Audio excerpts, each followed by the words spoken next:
Hello, everyone, and welcome to another episode of Surveying the Realms. This week we are back with Nightingale, and we are going to get at it. Oh wait, I want to check this storage. Yep, hard at work. Thanks, guys. We're going to build more. Okay, we need carved wood for the workbench, and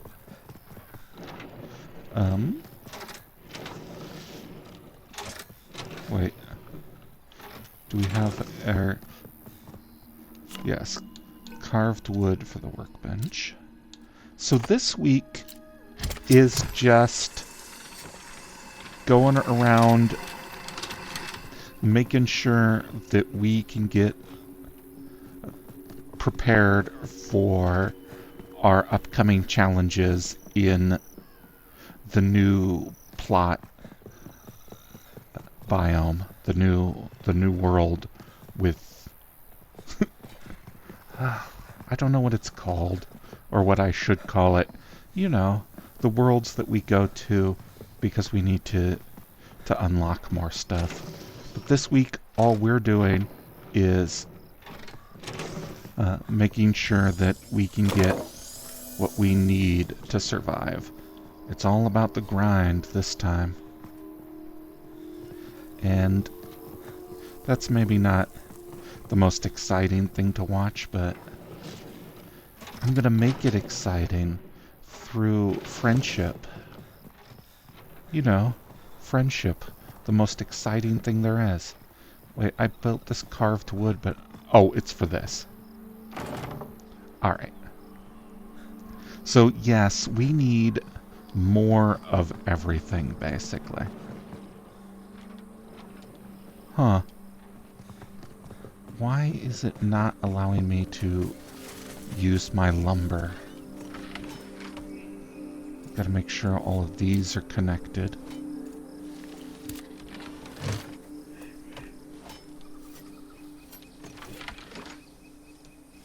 Oh. Sometimes it's easier to use the mouse, and sometimes it's easier to use the controller. See, that's allowed. Oh well, I'm just gonna take this lumber. Or am I?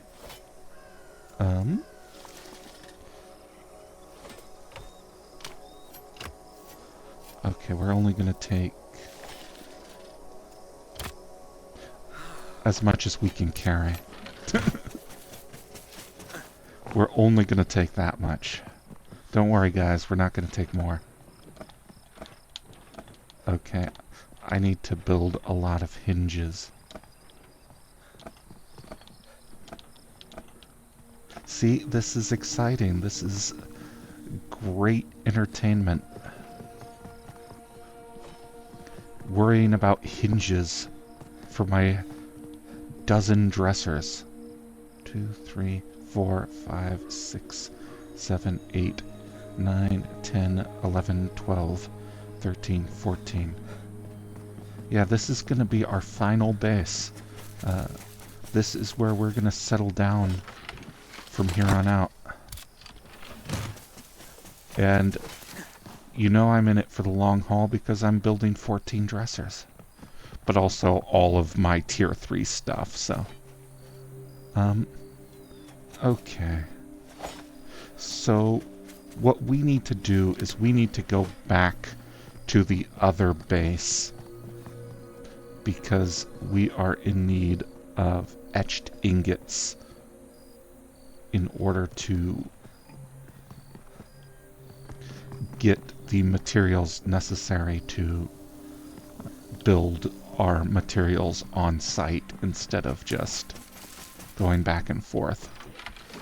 That being said, there's something I want to build in the old base, a lodestar. If I build a lodestar, then I'll be able to get my synchronous lotuses, or then I'll be able to fast travel to my old base instead of just fast traveling to the realm and then manually walking there. So I need to make sure I've got a synchronous lotus in my inventory. So I think that's the old... I've already transported all of them to the new base. Alright. Then everything else I need for the lodestar can be built on site in the old base and might actually already be in my inventory. So I know we've just started, but I'm going to fast travel, so I'm pausing the recording now. Okay, we are at the crossways in the realm of abeyance. This is as close as we can get to our old base without the lodestar. So now we gotta travel overland to get there. Oh no. But first I need to eat snacks. My tender steak made out of azazel. That was a human being at one point. Ooh, am I reveling in the grotesque?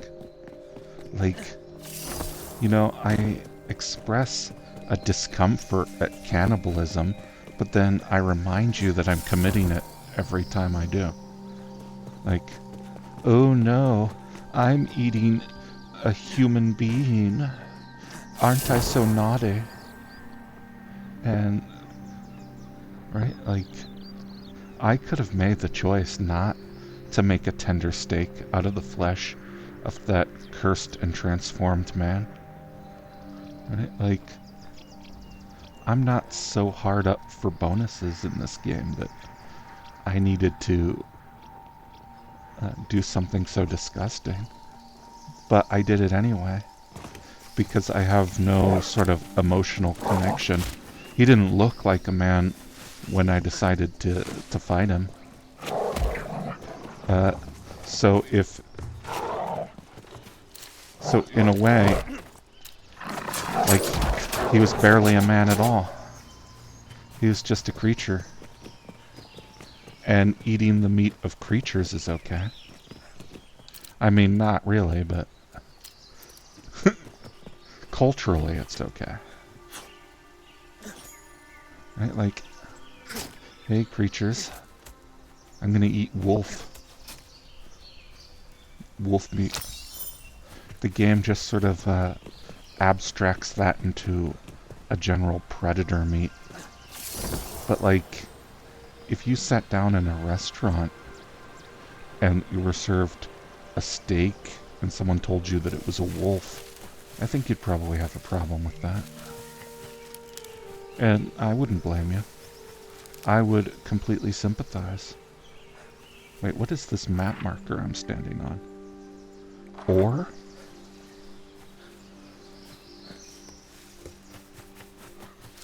There's no ore here. I misplaced a map marker. Oh well, it's no matter. Right, like, I mean, although this is a double-edged sword, right? Like, I say, you would be upset if I served you wolf. That's like serving dog. And people eat dogs sometimes.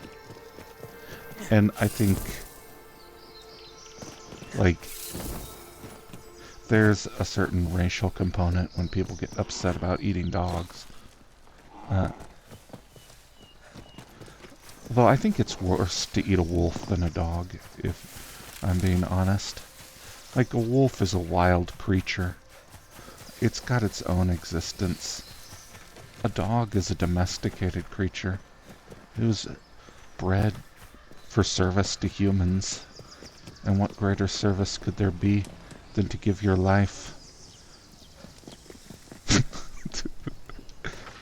Oh, it makes it sound like I'm okay with eating dog. And I mean, not really. But Uh, I'm not particularly more against it than I am against eating cow. Which, I mean, talk about takes to get you canceled. Right? Like, and I like dogs. I mean, in theory, I was attacked by a dog when I was young, and so I'm kind of scared of them.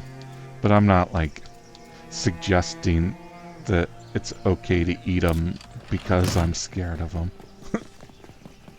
Right? Like, it's not personal. I just think, like, what are your standards for whether or not something's okay to eat? And I've never heard a standard advanced that did not seem a little arbitrary in its ability to exclude dogs but allow cows.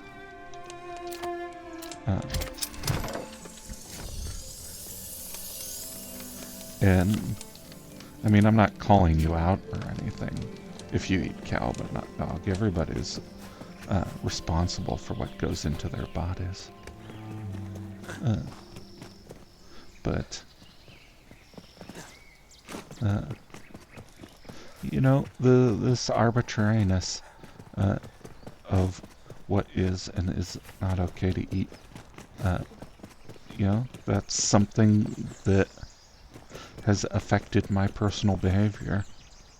Like, I try to ground it in a more coherent system, but ultimately, even for vegans, the line is arbitrary. Some people critique veganism by saying that plants can feel pain, and I should let you know that in private vegan circles, when vegans are talking to each other, this argument is relentlessly mocked. But truthfully, it's less cut and dried than I think the vegans will admit. I say the vegans, I'm a vegan and I'm admitting it right now. Oh.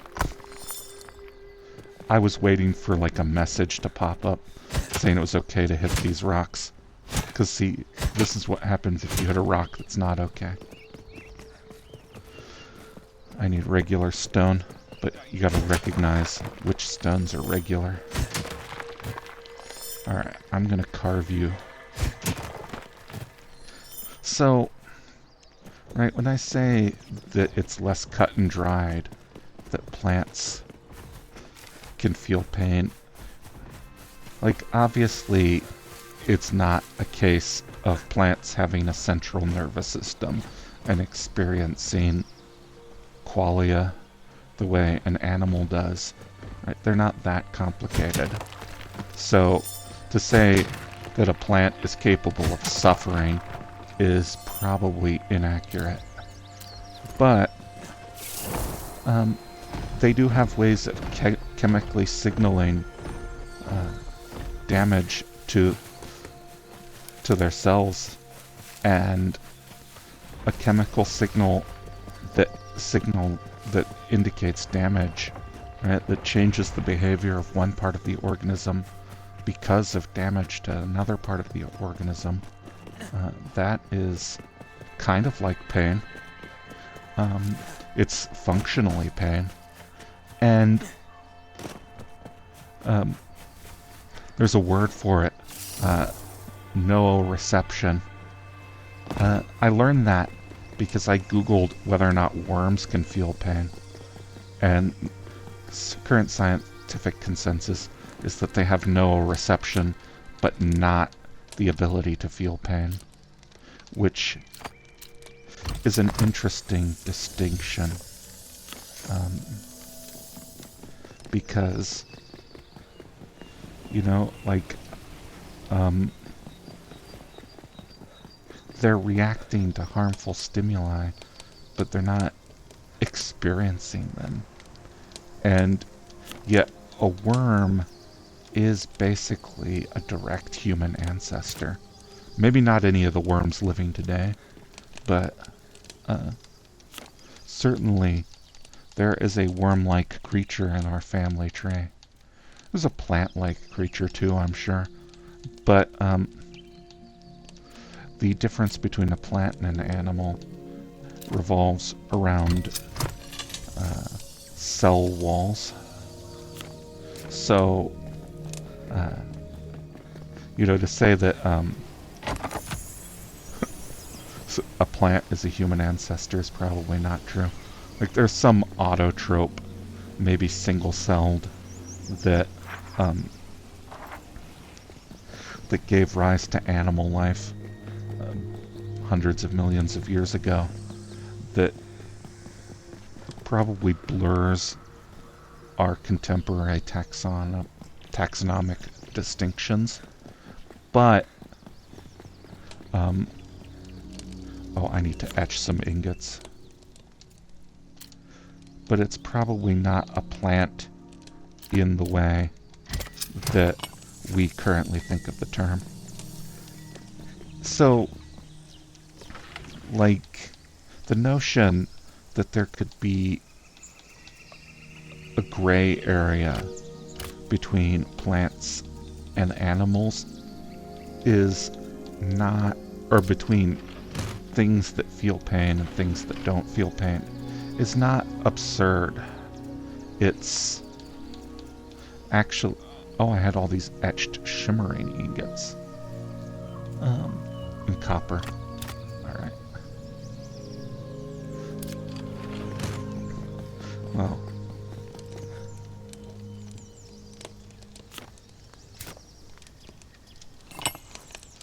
Okay, now I've got more than enough etched ingots. Let's see, I'll just do hinges while I'm here too. Alright, I need 28. I don't want to use my shimmering ore for that.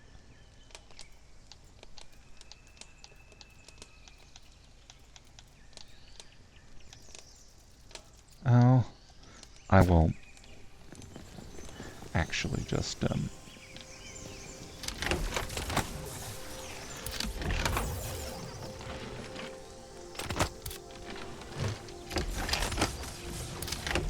just gather as much stuff from these boxes as possible, and then move them over to the new boxes in the new location. Alright. Okay, we are all stuffed up. Oh, I could have put it a different way. I'm sorry for that. Okay, I'm going to pause and fast travel back to the other. Alright, we're back at the new base. And I might have made a mistake in loading myself down with all of this stuff. Right, like, yeah, see, I need the etched ingots from the Pepe's box. Or did I not put them in the Pepe's box? Oh no.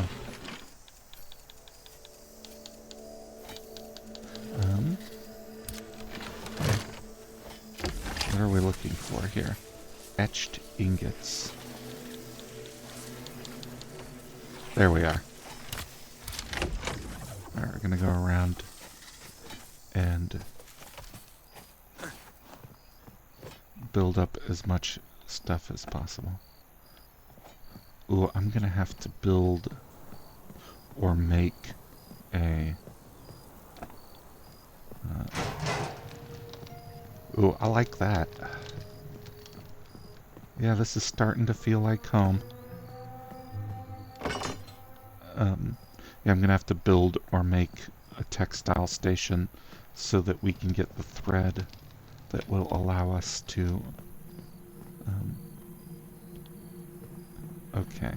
So now we need regular ingots for hinges. And then once we get the hinges, then we'll get the ability to build all of our storage. And with the storage, we'll be able to move all of our stuff. Alright.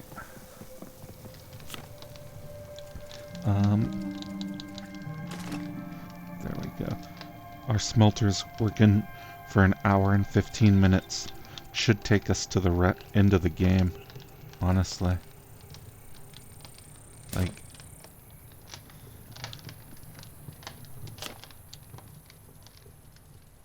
alright. Hinge. It all hinges on this.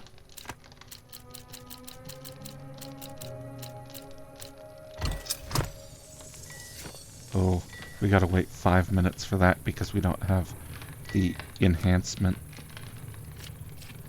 I wonder if building an augmentation while it's going will improve its speed, or whether anvil.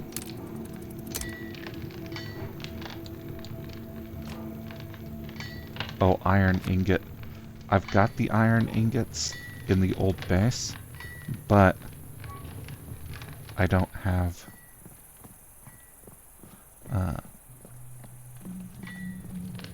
the...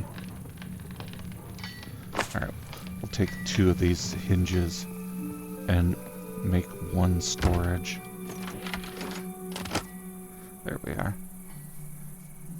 Alright, we'll just go back then. This is the first part of this episode. It's just me going back and forth between the bases, doing everything in my power to get all of my stuff here so that I can have massive amounts of unsorted storage that will nonetheless power me through the next tier of equipment. Moving stuff. Oh, and we were talking about no-exception. Am I saying that word right? I don't know. I have no way of knowing whether I'm saying it right, aside from looking it up on the internet, and I'm not going to do that. Not now, anyway. So, anyway, the thing about no-exception is that plants do have that. They can't feel pain, but they definitely have ways of detecting damage. And so when we talk about like the sort of frontiers of comparative neurology or whatever, I'm carrying 11,000 pounds. Okay, that's not gonna work. Oh, I'm still carrying 2,000 pounds.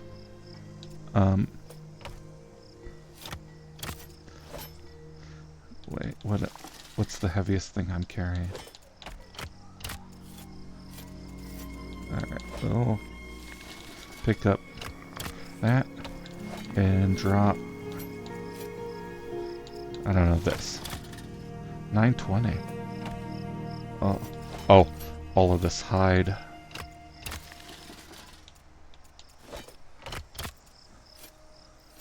$740. Now I can't even imagine what's weighing me down now. Oh, the other hide. The big stack of hide. Alright. Ooh, no, that wheat. I don't even know how I'm gonna get it to where I need it to go. Alright. But yeah, so like, if we're building an ethic on the prevention of suffering, there comes a point where, you know, even the line between plants and animals seems arbitrary, right? Like, how am I making the decision about what to eat. Oh, iron ingot. Okay, good. Means I won't have to go back to the other base for that. I will still go back to that other base for more stuff, but we don't have to do it right away. Okay, so this is, there's 20 seconds left. I do that.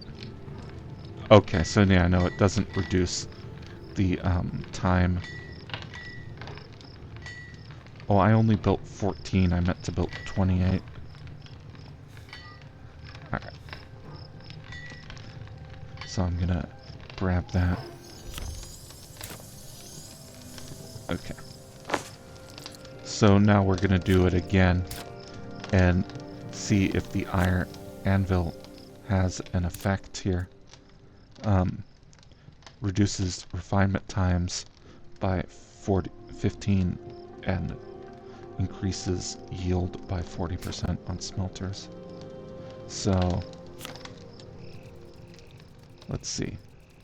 Hinge. Oh yeah, I see what happened. I looked at the 28 there, but it takes 2 ingots for each of these. Oh yeah, that's only going to take a minute.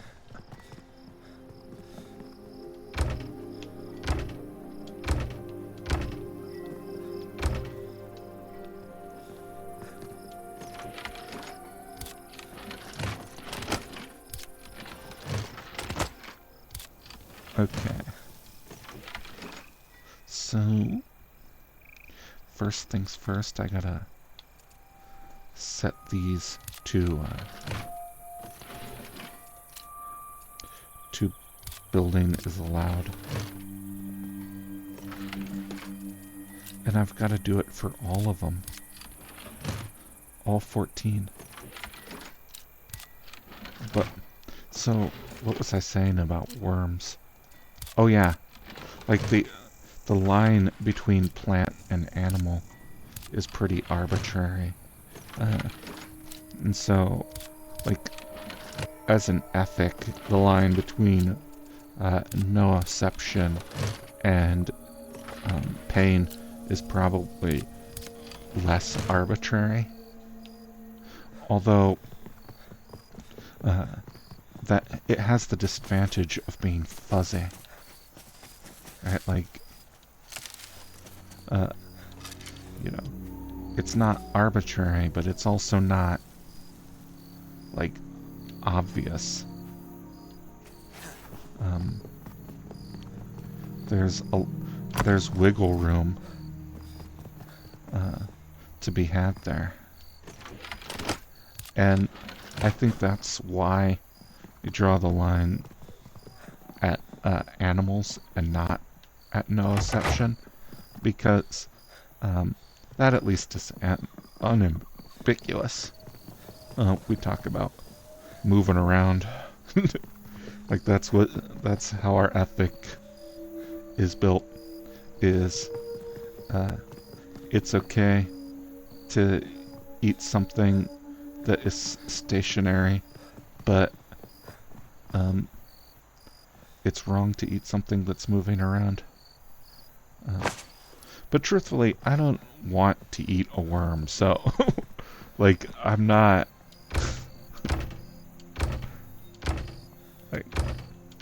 like I am acknowledging that it's arbitrary, but it's a form of arbitrary that I'm okay with. Like, don't make me eat a worm just for intellectual consistency. Like, there are a lot of things that are probably ethical to eat that I don't eat. Like I could eat any rock, but I don't. The only rock I eat is sodium chloride, as far as I know. Like, I guess actually there's a different kind of salt, or what have you, that is that is an ingredient in tofu. So there's probably at least 2 types of rocks that I eat. Maybe more. Especially like vitamin supplements. Like where are they getting the iron? I don't take vitamin supplements, but I know that a lot of food just adds it.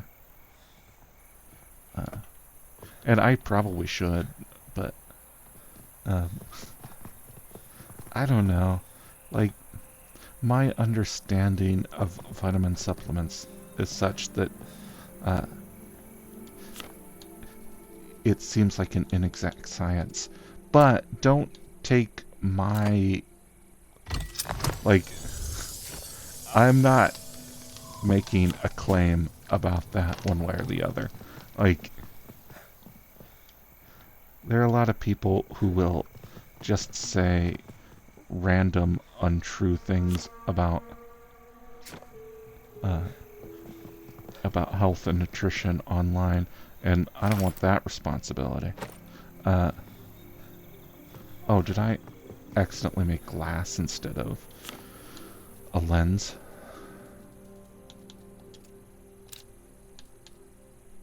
Okay.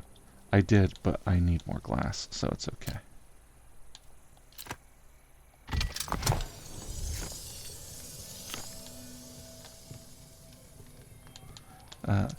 And I don't... Yeah, I'm not gonna take responsibility for that. Consult an expert. What I will say, though, is that I feel fine. Which isn't, like, necessarily something that is 100% trustworthy, but it's all I have.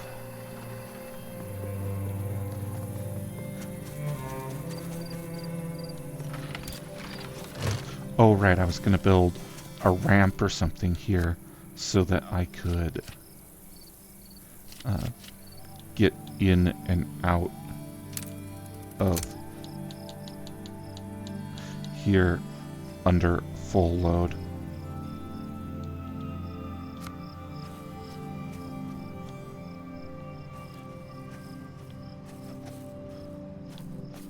Okay, there we go. And the reason for doing that is it's the only way I'm going to get this 11,000 pounds into my storage. I guess I could have moved it to...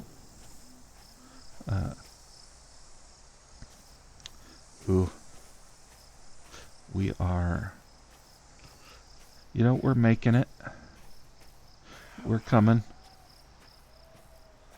It's okay. We're gonna do it.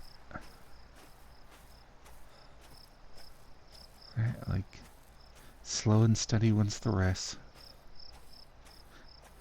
I mean, I'm not sure if that's actually true or not. I guess in the tortoise and the hare, right, like, consistency beat carelessness. But, like, fast and steady would seem to be better. I'm hardly the first person to make that observation, though.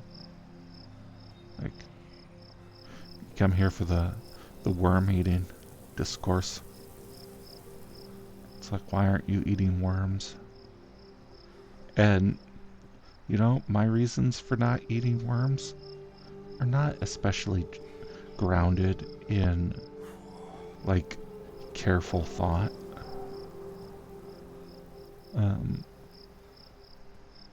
They're wriggly and slimy, and they come out of the ground. And if I'm gonna do that, like, there's no plant on this earth that is gross in that way. Like, even the ones I don't like lima beans, it's like, I'd probably rather eat a worm than a lima bean, but I don't... Like... Oh, hey. No, dude, you seem chill, so we're not gonna bother you. Oh, no, okay. Sorry, guy. You attacked me. Oh, but I'm not gonna attack my own building just out of spite. I'll come out there and do it. But, like, a lima bean doesn't disgust me or anything. If I opened up a drawer and it was full of lima beans, like, I'd say, oh, this is annoying, but I wouldn't be, like, vomiting or anything. Like, it's not a horror situation. It's, just a rude prank.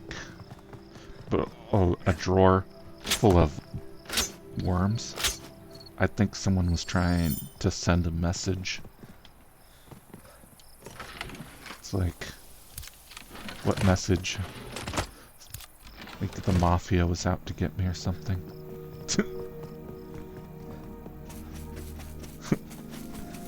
I don't think the mafia's that whimsical.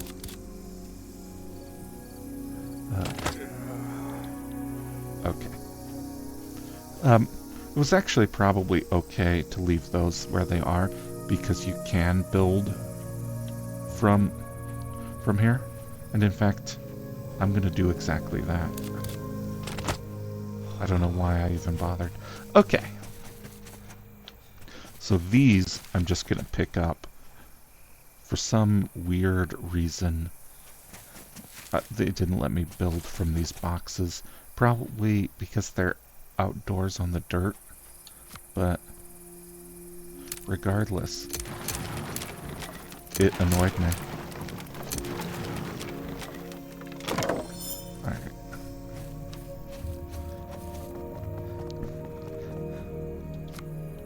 So we're gonna put this in here. Alright, so our first step should be to get these crafting station or these gathering stations up, put all of our people to work.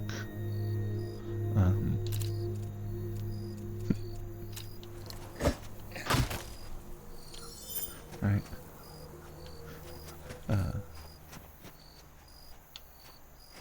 So, oh, that's interesting. Like a planet. I've never seen that before. Are we in the orbit? Are we on a moon? The desert moon. Oh. You think there are astronomers down there? Like, this is Earth in the 19th century, and their civilization is looking up through telescopes, and their scholars saying, oh, there are canals on the moon, and unlike the Martian canals, there possibly are, because intelligent life has clearly been here. Look at that ruin up on the hill. So close and yet so far. There's no portal to this world, and no rocket ship or anything like that. Anyway, estate structures. Let's do another farming station.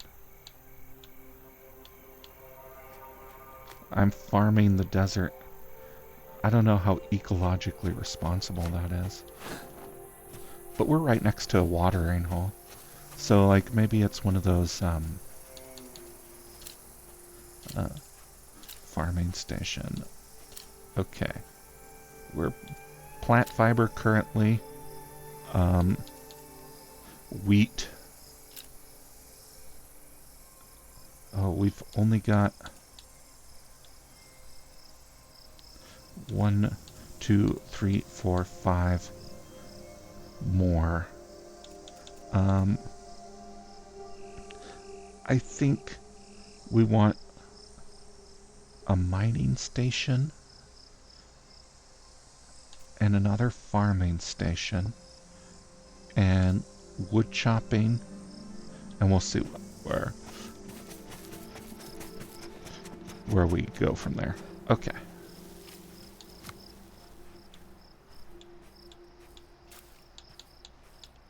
Farming.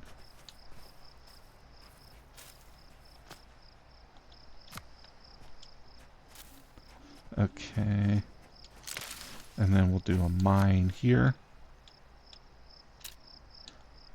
See, this is the advantage of having your economy all up and running. Remember in our early sessions where building these things took forever? Okay. And wood station. Actually, I think I'm going to want 2 of these. Wood that I could.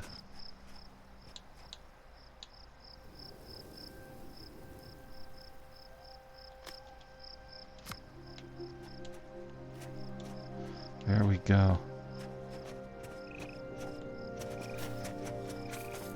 Alright, let's look at our stations here.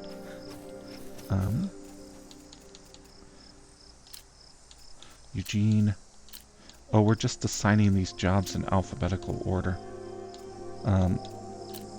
Flora, Wilson, Herman. Okay. So, farming, we want fruit. Let's do mushrooms, actually. And this farming, we do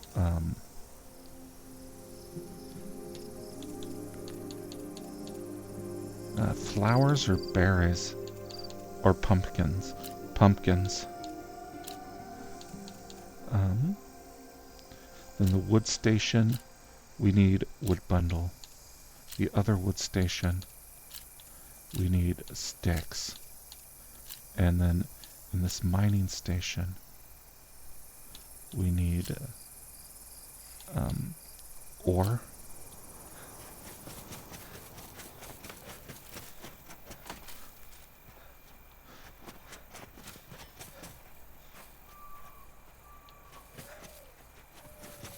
Oh, yeah.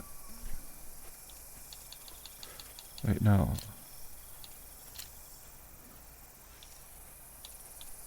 Select resource ore. There we go. 1, 2, 3, 4, 5, 6, 7, 8, 9. Increase my estate cairn. Is there a better one?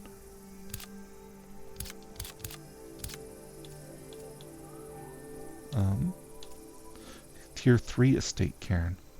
Oh.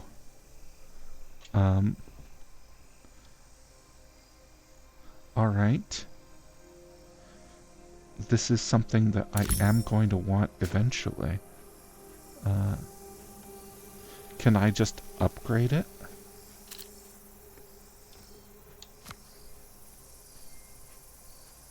Or do I have to remove it and put a new one down?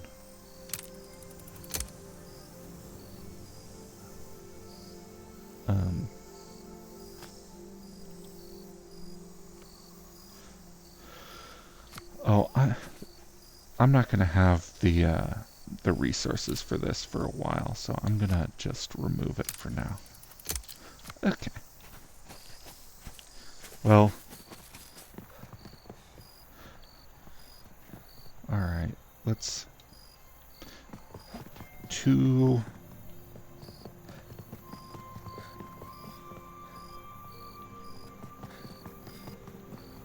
four carved wood. So let's get that carved wood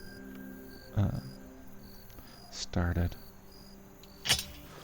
Oh, but also I was going to build this into the kitchen. So let's see what we need for Oh, I haven't unlocked that yet, though. Right. Realmic transmuter. Ooh. I could build a realmic transmuter on site. Okay, I definitely need that. Oh, and I've got the materials for it. I just don't have the essence to learn it. Okay. And in terms of crafting benches, I've got all of those. And the workbench. And that. Okay, I need a cooking station and an alchemy station. Alright. And then a whole bunch of stuff to unlock there and there. I feel like shack is a step backwards for us, though, in terms of architecture.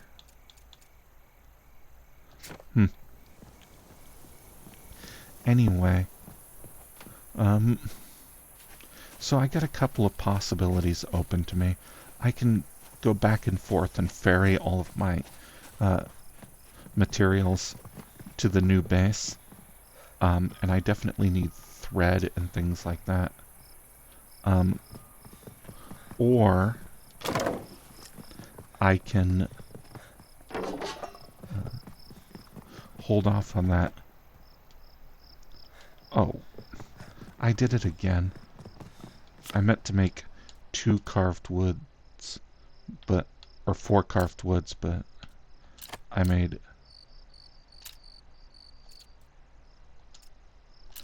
just 2. It's the number at the bottom that determines how many I make. And I do need thread. This is a textile station, so if I get 3 thread from the old base, I'll be able to make the thread I need for the sewing bench as well.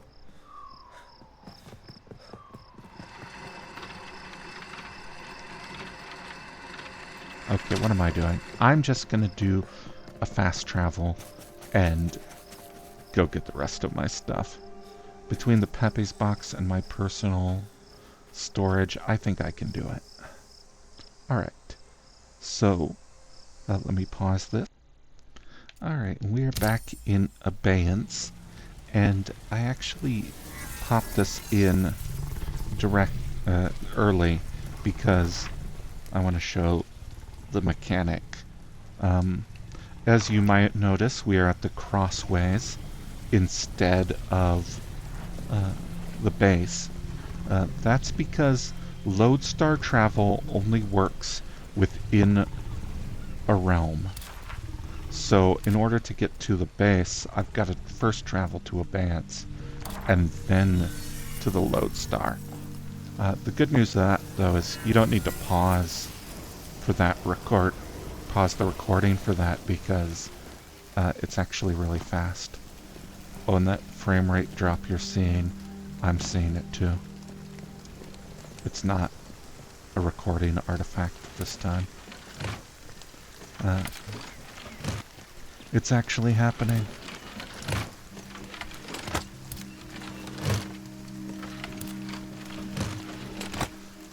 Ooh, although this stuff I'm gonna break down. Extract. I'm never gonna use it. There's a lot of stuff I'm never gonna use. Wait, what's this? A simple explosive grenade. A lightning buckshot. It would be useful if I were using a shotgun.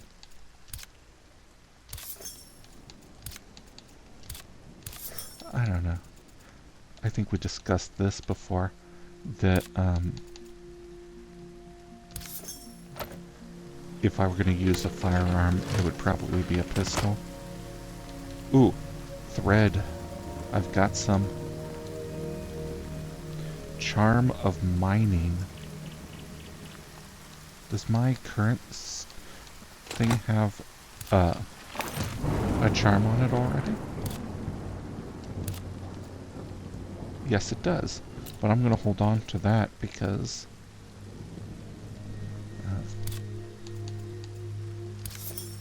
oh. Some of these things... let's see, I'm going to take...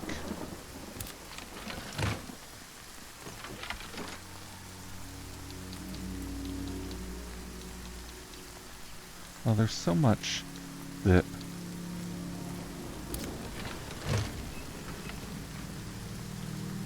would be useful to us. Wait, did I already fill the Peppy's box? Okay.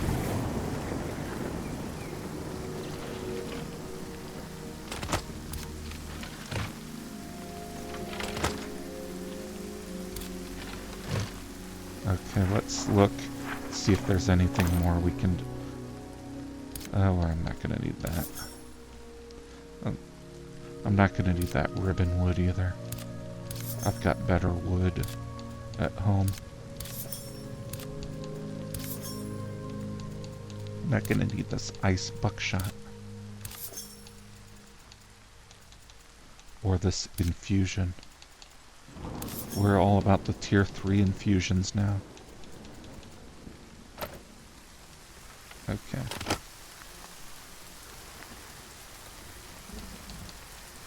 Prey hide. Well, you know, I feel bad when I do things like this. Right, like, I actually kind of enjoy this sorting process. It's not like the most exciting thing to watch, but I feel a certain amount of peace in doing it. It's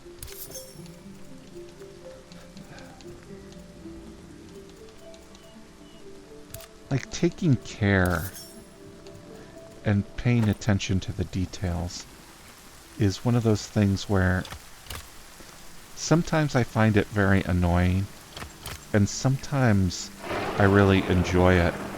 And the line between enjoyable and annoying on this is so arbitrary for me. Like, I have no good standard for what I find satisfying and what I find aggravating. It's all about the vibes. But I like the chill vibes here. Alright. We've probably got all that I even want to salvage from this place. Although I need to free up one slot for Charm of the Wind increases umbrella glide speed. Ooh, but I've got... what can I get rid of? Raw gem quartz. Alright.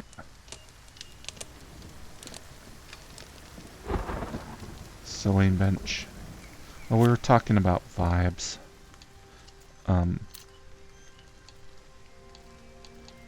Let's see, we'll just use this bound fiber. What possible downside could come from making fiber of thread out of the mutilated bodies of the demons that we've killed? Alright. I'm gonna try and eat up Azazel as fast as possible. Just gobble them up. Alright, we're fast traveling back to the other base. See you instantaneously. Alright, we are back at the new base. Anyway, as I was saying about like this sort of vibes-based attention to detail, like, so sometimes when you're doing something like this and it's showing you a bunch of tiny little numbers, it can get annoying trying to optimize everything. But other times, just tinkering with those numbers leads to, like, it captivates me. And if I could define the difference between the captivating and the annoying, I feel like I would have basically an unbeatable personal power level. Like, no one would be able to stop me at this point. Alright. And I mean, I don't know who is trying to stop me, but if they were, they wouldn't be able to do it. But, alright, I guess we just need to go from point of interest to point of interest, grinding up as much tier 3 essence as possible so that we can unlock the recipes for our next tier of stuff. And we'll have to look along the way and see if we can... Oh yeah, see, this is why we need the next tier. Our fireballs, even fully charged, are not doing nearly enough damage.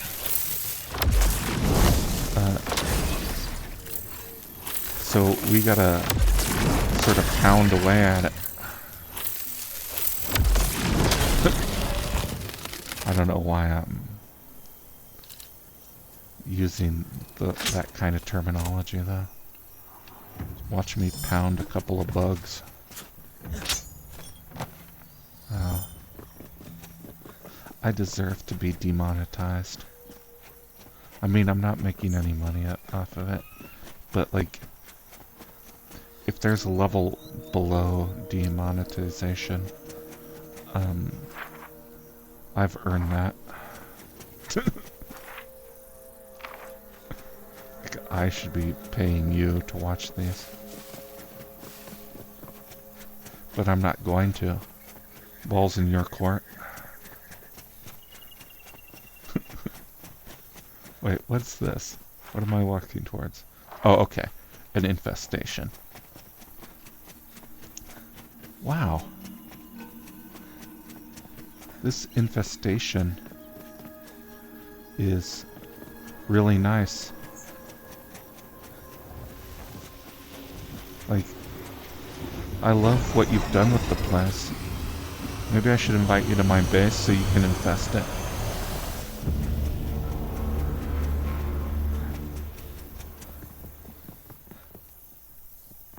Wait. There's monsters here, but I don't see any way up to...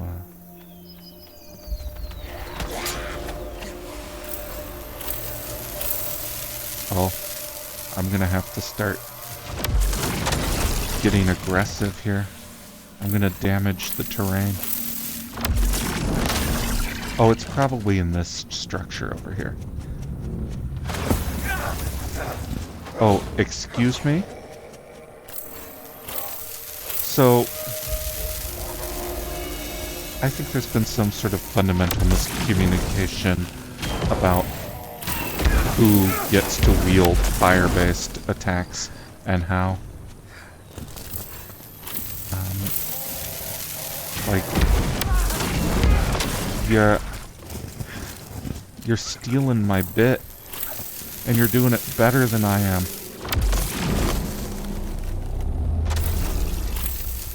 Like, this is humiliating for me.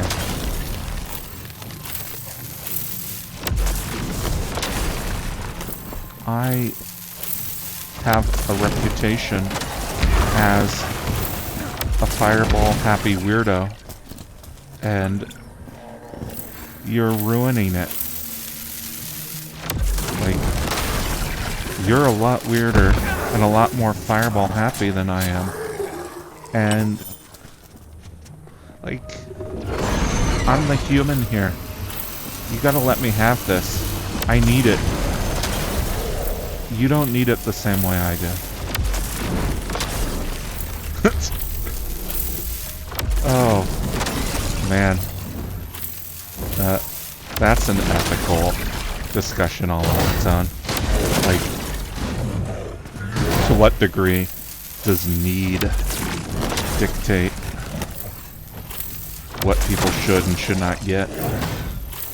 Oh, Ayn Rand would be laughing at me. Assuming Ayn Rand was capable of laughter, that is. I don't think that's necessarily documented in the historical record. Like, she probably was okay with mocking people. Like, she'd laugh at an orphan who didn't have enough food. It's like... Am I slandering Ayn Rand, or am I not being slanderous enough?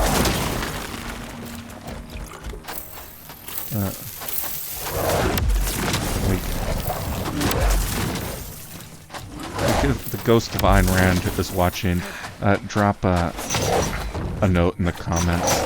Like,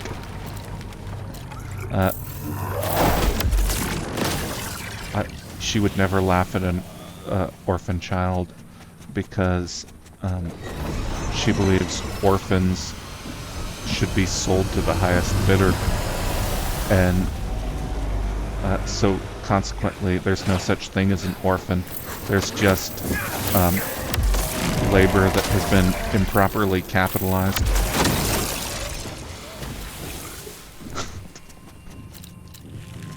Oh, I accidentally ate Azazel. Do you think Ayn Rand would be okay with that? I mean, like, as a kink thing?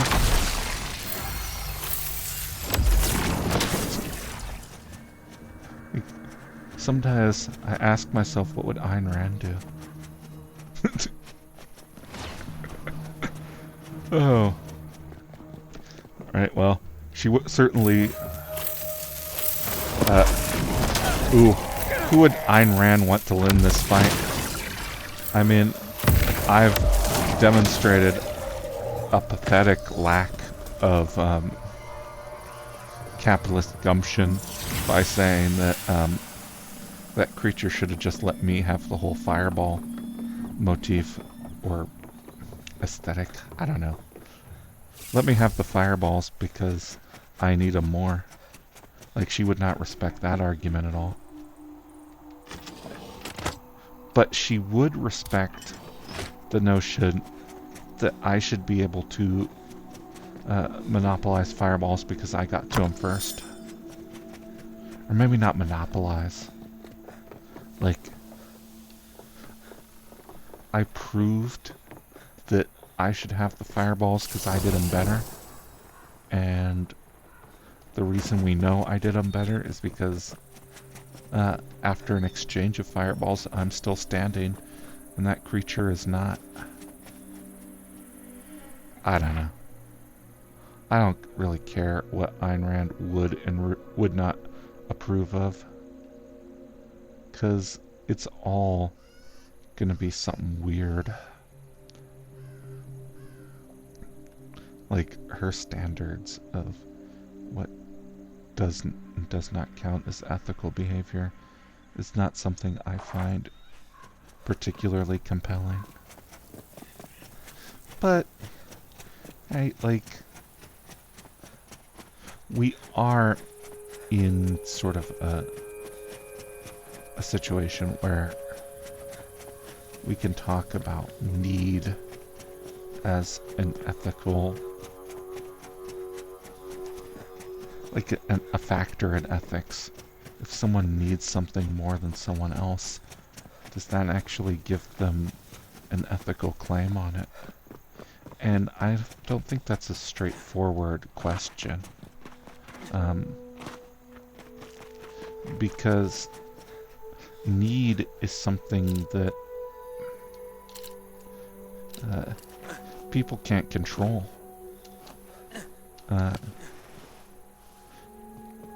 And so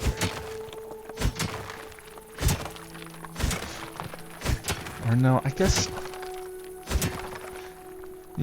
the inability to control it is what makes it a need. And so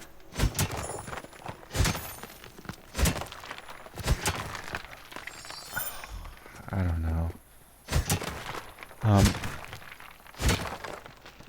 Nickel. Ooh, I need this for my my challenge. Okay, so that's what nickel looks like. Let's look at this challenge now. Apprentice miner. I gotta collect one more nickel, then I'll get 75 tier 2 essence, which I don't really need all that much. Oh, and that's iron.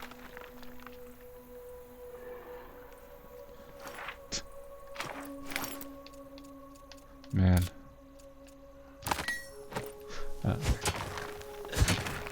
But no, so like you can't control what you need, and you particularly can't control what other people need. So, like, can you have an ethical obligation that is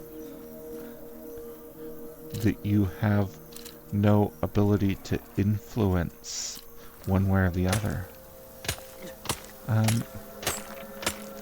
And I don't know. That's probably a problem with deontology and consequentialism, actually, where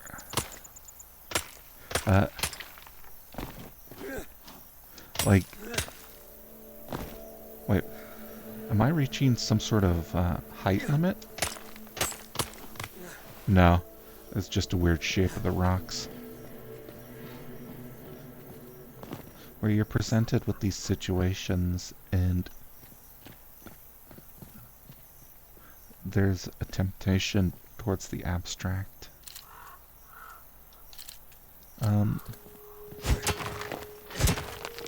Like, oh, iron. Well, we're gonna need, well, we don't need iron, except in the sense that we need metals of any sort. We've already built an anvil, and I think that's the only one that specifically requires iron. Okay, nickel gives maximum health and maximum stamina and environmental resistance, so it's going to be good for clothes.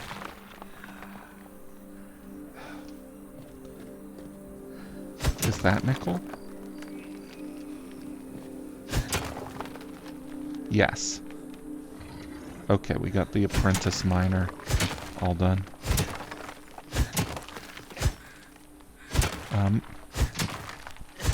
So I don't know, like, I think there's a sense in which the moral is the aesthetic, and the obligations that you honor are like the creation of the self. Well, maybe I'm closer to Ayn Rand than I thought. No, I despise her. But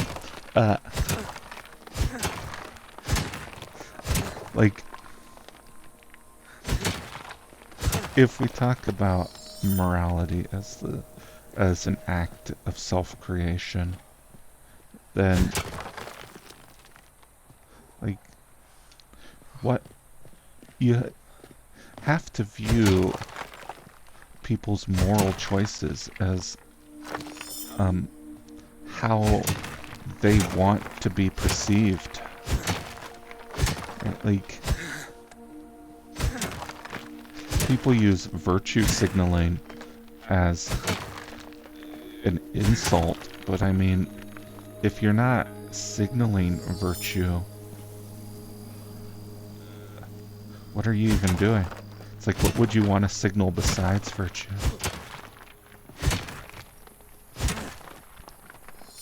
So, I don't know. Like, my view of morality is that we all choose the effect that we want to have on the world. And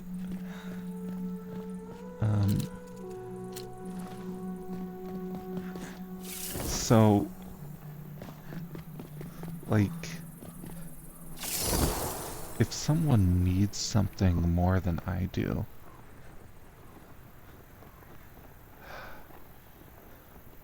I don't know, right? Like, it's easy to talk about these in abstract terms, but concretely, empirically, whatever standard we set, we're not living up to. Right? Like, if I said that you had a moral claim on hurling fireballs because you need it more, well, no, I shouldn't be so silly. We're talking about something serious right now. But moral claim on, say, food because you need it more. Like, that's sort of trivially true. If you were on a desert island and you were trying to distribute coconuts, you'd certainly take into account who needs to eat much more than who wants to eat. Just because, how else are you going to do it? Like Bobby hasn't eaten in 3 days, whereas Billy has gorged himself on coconuts. Then, like, you wouldn't give the new coconut to Billy, because Billy doesn't need it. Bobby does. But we live in a world of inequality, and so, like, there's almost everything I consume is technically supernumerary. Like, I had for breakfast today two katsu sandwiches. And I didn't need 2 katsu sandwiches. I mean, they weren't huge sandwiches, and like, my calorie budget for the whole day is probably under budget if you leave out the energy drink I had before I started recording. And so, right, like, because these were vegan katsu sandwiches, it's like, in terms of calories, probably less than 1,000 for both. And so, you know, technically I needed them, but I didn't need 2. I could have had 1 and then lentils or something. And so, right, like, there's definitely, undeniably, someone out there who needed that second katsu sandwich more than I did. And yeah, I ate it anyway. And so, like, if we were on a desert island, that behavior would have been unacceptable, right? Like 2 katsu sandwiches washed ashore, and I gobbled them both instead of sharing with my fellow castaway. Like, that would be reprehensible. So why am I not sharing now? And like, there's no good reason for that. But maybe our reasons don't have to be good. Like, maybe like this notion that there needs to be a good reason is itself just a sort of form of moral self-flagellation. Oh god, I'm sounding more and more like Ayn Rand all the time. But I promise you, I hold her in absolute contempt. Which, like, kind of makes what I'm saying a little hollow. Right? Like, I don't believe that what's going on is actually moral self-flagellation. But do I have an argument for why it's not? And I think it comes down to a matter of proximity, which is absolutely ridiculous from any sort of categorical philosophy, right? Like, it would be reprehensible for me to gobble both of these seawater-soaked katsu sandwiches that washed ashore on the desert island, but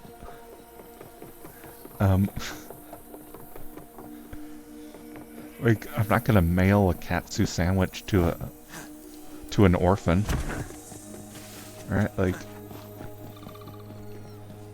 some orphan is at the orphanage. They get a brown paper package tied up with string. Inside is a 4-day-old katsu sandwich wrapped in tinfoil, and the orphan weeps with joy because he hasn't eaten in 4 days. And it's like, how did this kind stranger know that I needed more than anything in this world a katsu sandwich? And like, I didn't know. I just guessed. Like, I could be doing that. I could be mailing the food in my pantry to people based on my assumptions about what they do and do not need.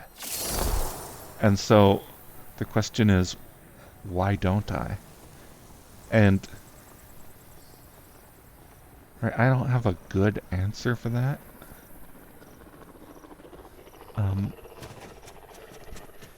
And like, the lack of a good answer kind of renders any moral argument I make on any subject to be a little hollow, right? Like, I'm out here, I'm making claims about what is right and wrong, but any claim I make, I'm not living up to it. Right? And so, is my inability to act on my stated convictions, or, I mean, is it even an inability or a disinclination? Right? Like, I guess I wouldn't know who to send my food to. And I wouldn't necessarily feel like some sort of great comfort in or great confidence in... Oh wait, Sapphire, I can build that realm card finally. Oh sorry, I got distracted. Like, I wouldn't feel any sort of great confidence in my ability to package this in a way that it's edible, right? Like over distances. Like, we can talk all we want about people needing the food in my pantry more than I need it, and certainly that's unquestionably true. Not even from a moral standpoint, but just from a practical one. Like, sometimes I let food go bad, and it's not out of any sort of excessive carelessness, it's just poor planning on my part.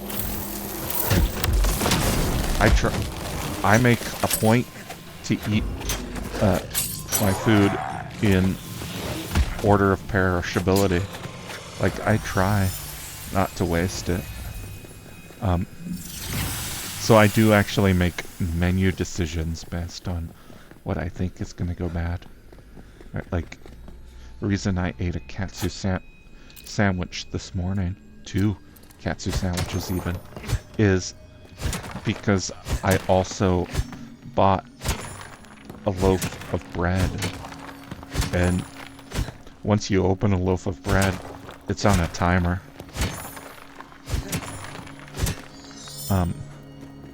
So, like, I gotta eat these sandwiches before my bread goes bad.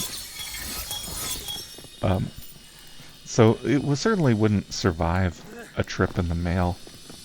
Like, right? There's sort of an arrogance to philanthropy where, like, I am loaded with katsu sandwiches, so I'm gonna send them to some poor orphan. But, like, even though I'd rather, like, that's not necessarily what the orphan wants. Like, some arrogant dude's cast-offs. Like, the thing, my leftovers. Right, like when we talk about, like, the orphan needing the katsu sandwich more than I do, doesn't necessarily mean the orphan wants a katsu sandwich, or would benefit from an old katsu sandwich. Right, like, the orphan isn't an afterthought. It isn't someone who, right, like, deserves garbage just because they would get more use out of my garbage than I would. Right, like, to me it's garbage. To them, it's something that they grudgingly wolf down because they need calories. Like, are so desperate and on the brink of survival that they're gonna eat stale bread and cold tofu. And, like, ooh, these sapphires are gonna be pretty good for crafting stuff too. So, I think in situations like this, the problems and the solutions are systemic. And that's what I mean when I say that logistics is a part of it. Right? Like, the desert island scenario in which I would be obligated to share my katsu sandwiches with someone who needs it more precisely and only because they need it more.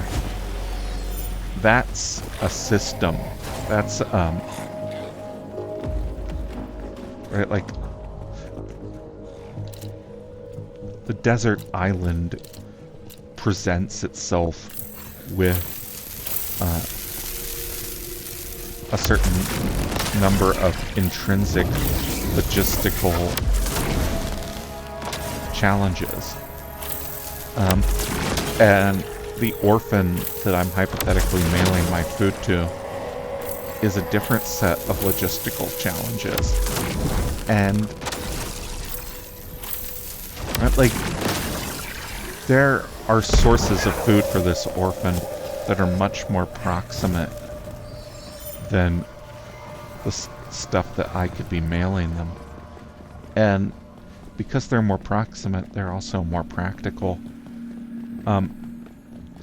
And so, like, what should I be giving this orphan?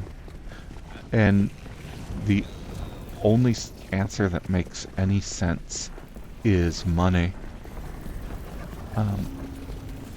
So, like, why am I not giving more of my money to orphans? Right? Like, and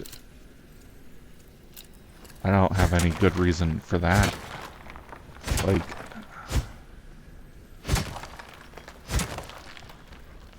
ultimately what it comes down to is just resentment. Like, why should it be me that's paying for these orphans? And when we talk about me despising Ayn Rand, that's part of it. Like, her resentment towards the weak, right? Like, I should be giving more of my money to orphans. Like, we're not even... Like, that's not even open for discussion. It's obviously true. Oh, but see, I told you earlier that silver exists in this game. And look, it gives a whole 8% bonus to magic power. I need to find a big source of silver, because I'm going to need a lot of it if I'm going to make on-tier magic gear. So, but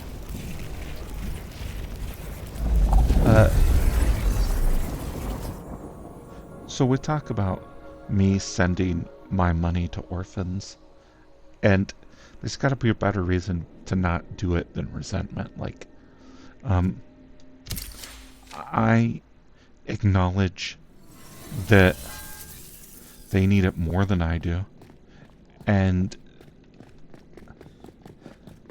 you know, one bit of context for this: I'm not rich. Right? Like, if you're imagining that I'm broadcasting to you right now from some sort of luxurious gamer pad, no, I mean, I work at a hotel. I make 20 cents more than Colorado minimum wage. I'm not rich. But there's a spectrum to this. Right? Like, just the varying relative value of the dollar means that, like, my dollars are extremely more useful to people living in pronounced poverty than they are to me. Like, I only get 30,000 of them a year, which means that I am below average. Like, I need that 30,000 a lot more than Elon Musk needs his any particular 30,000 of his. But there are people, like, I could probably spare maybe 2,000 of that and still make all my expenses.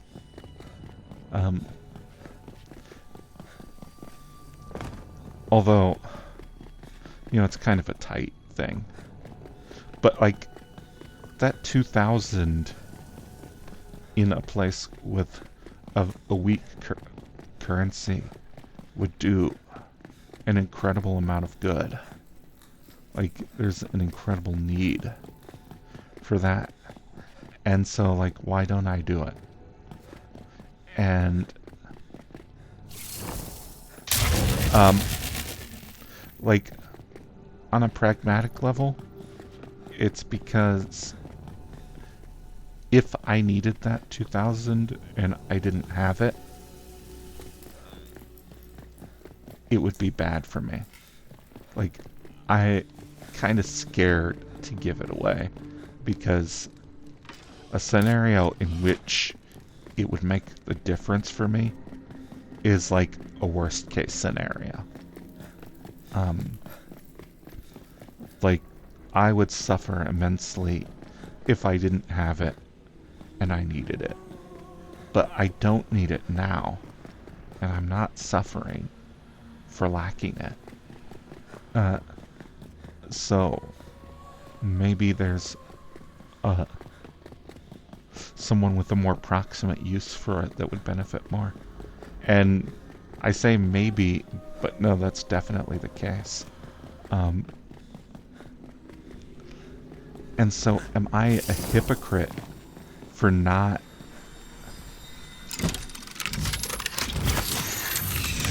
giving it away? And the answer to that has got to be kind of, but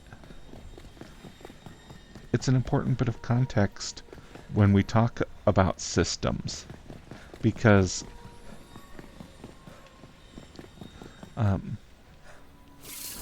what it ultimately comes down to is that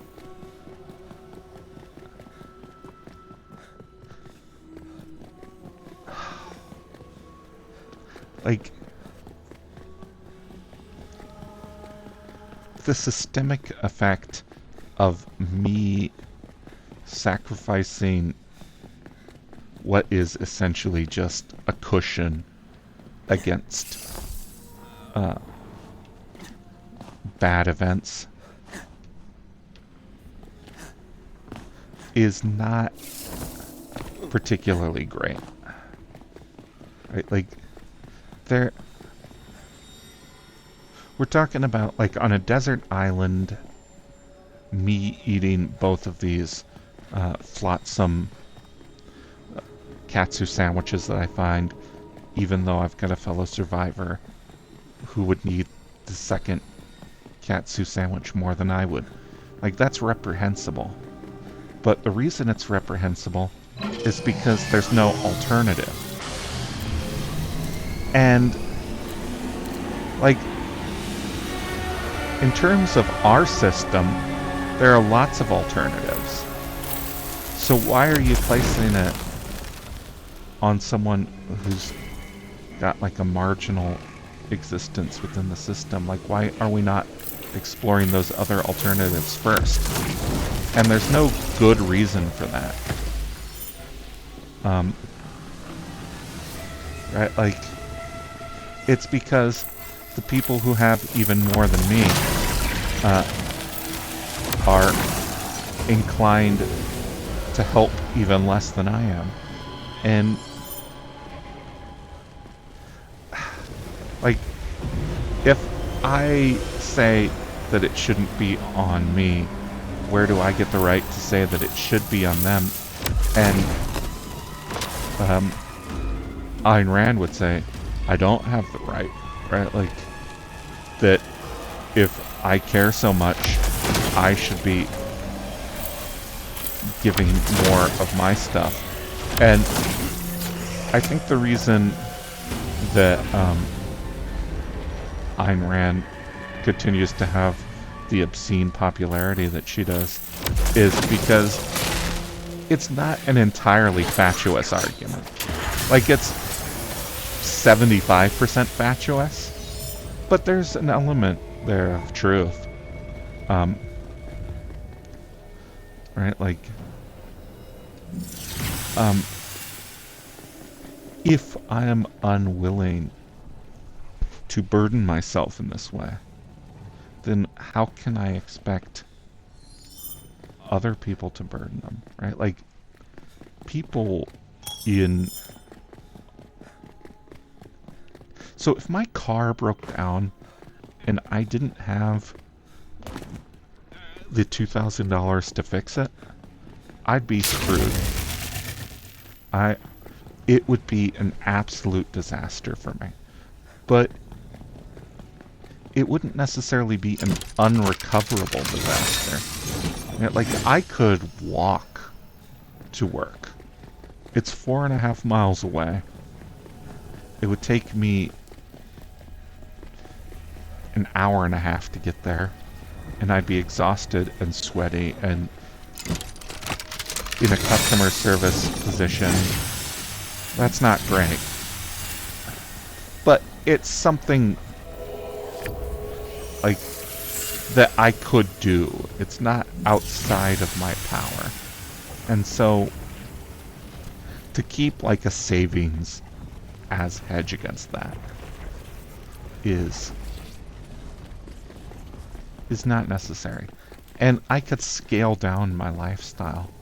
Right? Like I got this game for free, but I paid $20 for Empyrean Galactic Survival, and I could have given that $20 to an orphan. And so why didn't I? And like, there's no good reason for that either.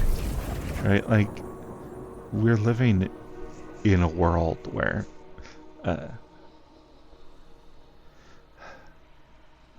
like my proximate needs and proximate wants are what I address. And so like if I'm out here spending $20 on a game and like the marginal utility of that $20 is much greater to other people than it is to me, then like relative marginal utility cannot be in and of itself a compelling moral argument, because if it was, then I would be subject to that. And by my behavior, I reveal that I do not consider myself subject to that argument. So how can I say that other people should be? And I think this is probably just a problem intrinsic to categorical arguments as a whole. Like, I don't think I trust categorical arguments. I think that there has to be an element of pragmatism to it. Right? Like,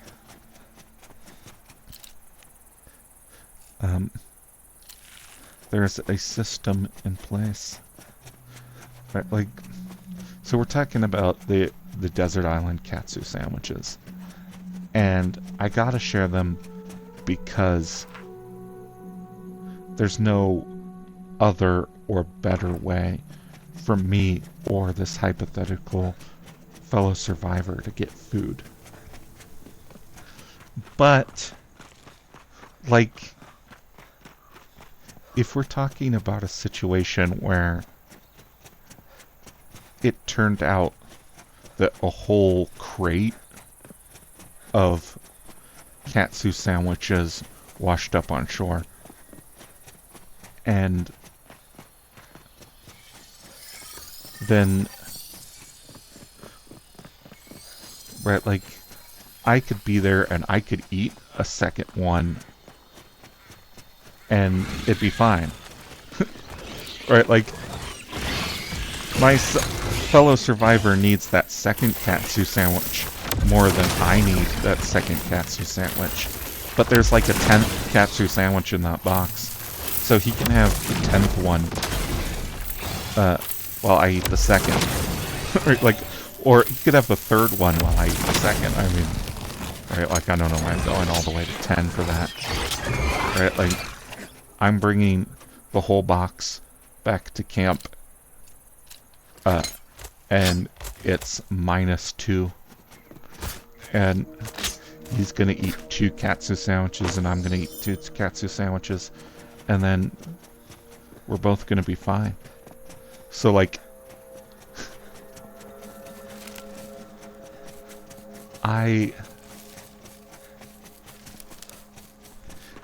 And that's, like, on a pragmatic level, we live in a world where abundance is possible. And so, like, this marginal accounting, this counting of pennies, like, demand for categorical precision as a precondition for doing something. Like, right, like, I am okay with super yachts. I mean, I don't love them or anything, but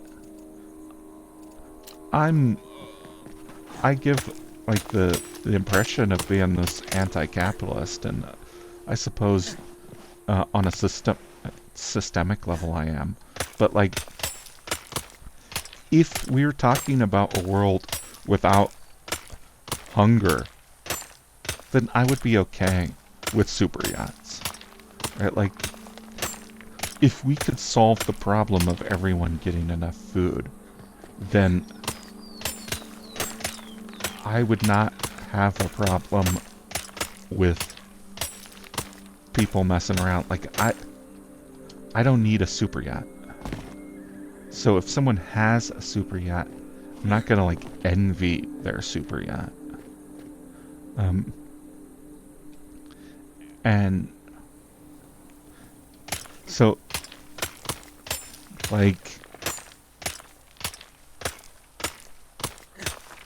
so we're talking about a hierarchy of needs here, right? Like, I keep my $2,000 because the orphan needs a katsu sandwich more than I need Empyrean galactic survival. But I need a buffer against unexpected car repairs more than Elon Musk needs a super yacht.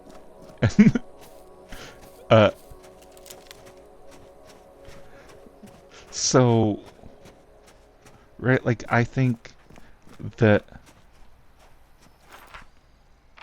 like, this sort of supernumerary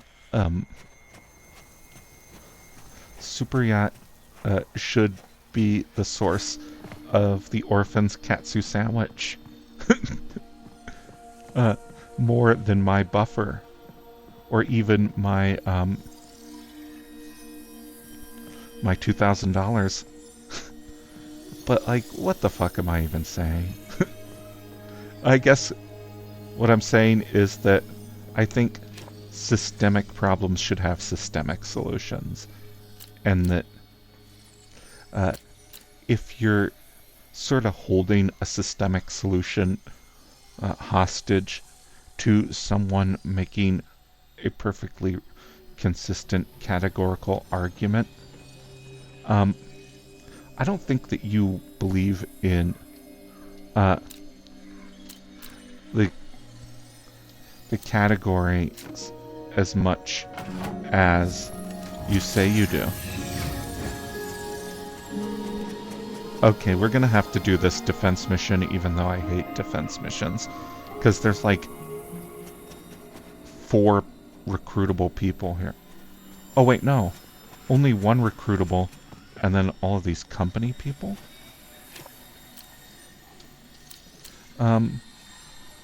Yeah, what sort of a... Okay, I'll watch your backs. So, like, I don't know. I just wish things were better for everybody. Like, I don't know sort of a good categorical way to put that. Like, I don't want to take on the responsibility of solving all of the world's problems. But if someone came to me with a plan that required me to eat fewer katsu sandwiches or have fewer video games and the plan worked, I'd be okay with that. Like, I'm not going to preemptively try and solve the world's problems through self-abnegation when it's very clear that the people who could abnegate even more than I do are unwilling to pitch in.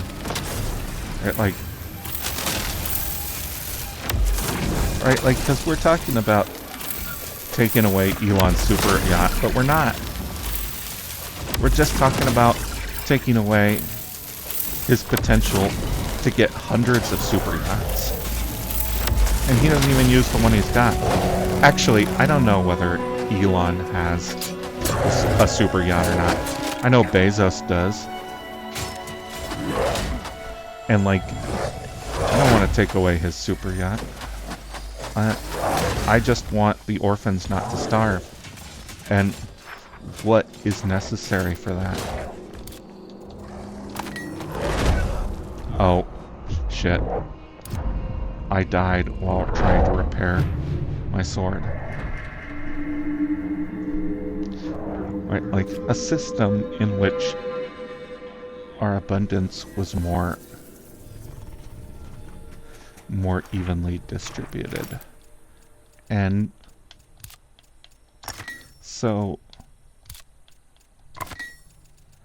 like, there's this notion that in order for me to deserve to make a criticism of the system, I have to be acting like with some sort of saintly virtue.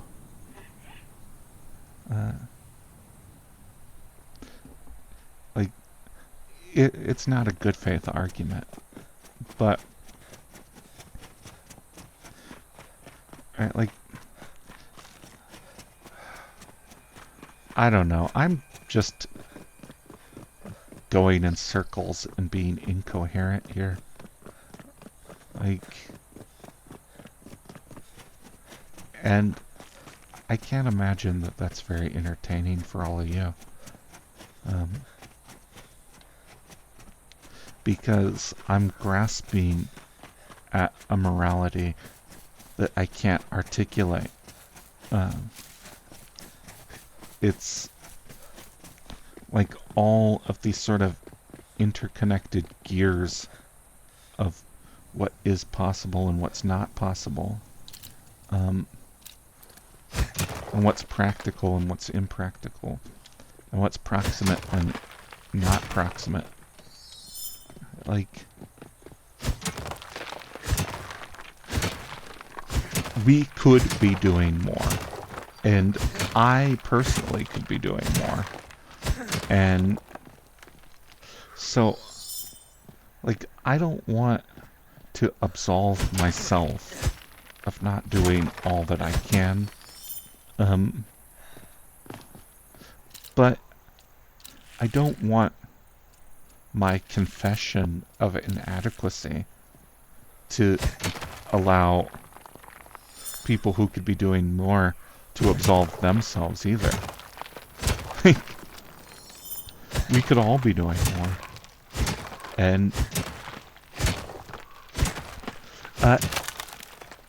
so, like, if we all did more, then none of us would have to do as much as we fear that we would have to, right? Like, we could end hunger without me giving up Empyrean.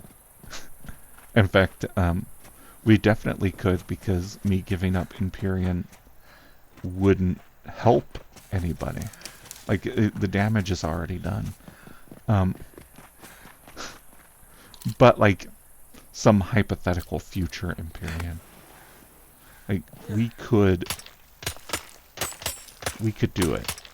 We could get it done. Without that sacrifice being necessary. And we could even get it done without Bezos having to give up his super yacht, right? Like, the point I was trying to make with this inelegant desert island metaphor is like, if a crate of 100 katsu sandwiches washes up on a desert island, it's not wrong for me to eat 2 before I take the crate back to my fellow survivors. Because I'm not going to eat 100 by myself. And so, like, if I'm hauling the crate back and someone says, hey, this crate is labeled 100 katsu sandwiches, but there are only 98 in here. And I say, oh yeah, that's because I ate 2 because I was really hungry. Like, my fellow survivor is not going to get reasonably mad at that. They might get unreasonably mad at it. Like, you should have brought it back and then we decided together how to divide them up. But I mean, they could eat 2 out of the 98 that remained and we'd be even.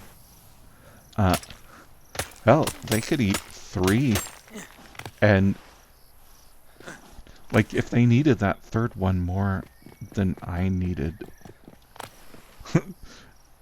as much as I needed a second one, right? Like, it would be unreasonable for me to object. Like,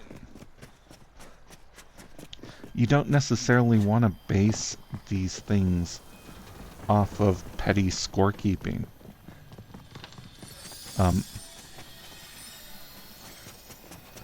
Right, like, who needs it more?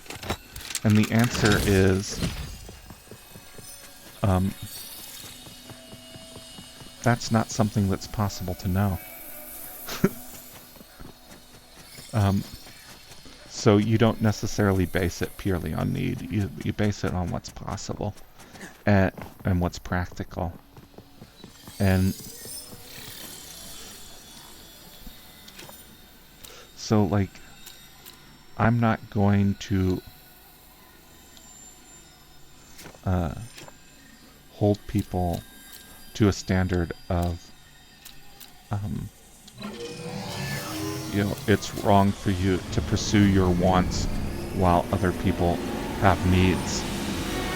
But I am going to hold them to a standard of, if there are practical solutions, then I don't respect people standing in the way of that. Like, I'm not asking Bezos to give up his super yacht, but I am asking him to be less of a pill about unions. And, like, I think for a guy like Bezos, giving up a super yacht would be easier than being less of a pill about unions. And he knows it, and I know it, and we all know it, but he'll never admit it. And so,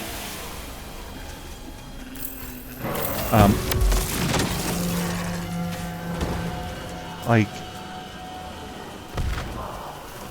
the world that we should be building is one in which all of these incremental improvements are being made by the people that are capable of making them. And you don't necessarily frame that in terms of a categorical argument. Like, what's going on here is not the careful accounting of need, but rather the sloppy accounting of what is pragmatically possible at any given moment. And frankly, a lot of people could be doing a lot more. Right? Like, you know, you say that I don't need my $2,000 as much as some hypothetical person in the third world needs my... Oh, I don't like to use the word third world. It's a colonialist framing. In some other part of the world needs my $2,000. But, you know, I spent $1,200 taking my cat to the vet. Or, it's not even my cat, it's my roommate's cat. But I like the cat, so I paid for the vet visit. And like, I probably need the buffer more than my roommate needs a cat, but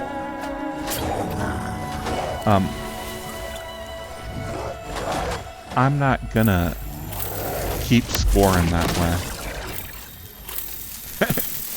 And right, like, it's a proximate and practical thing for me to be able to do it. Right, like, taking care of cats is part of the reason why I have a buffer. I mean, not necessarily like a huge part of the reason. Like, it would have been more responsible for me to save it in case of necessary car repairs. But oh, I hate that.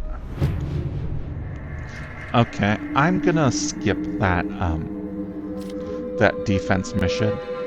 Like, I want to recruit those people, but practically speaking, I don't need to recruit them right now. And fighting those big guys, like, can wait until I've developed a better weapon. Actually, why do I even have that still equipped? Magic power 27.1. Oh, I've been equipping the wrong sword this whole time too.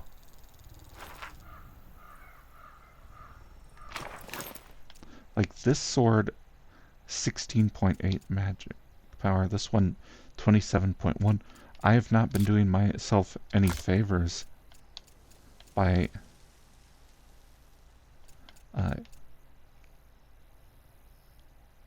keeping that equipped. I don't know, I thought because it had a fancier handle it would be a better sword. But I'm just gonna extract so I don't get mixed up again. This other sword is what I should have had equipped. Okay. So, I don't know. I want to talk about something else. Like,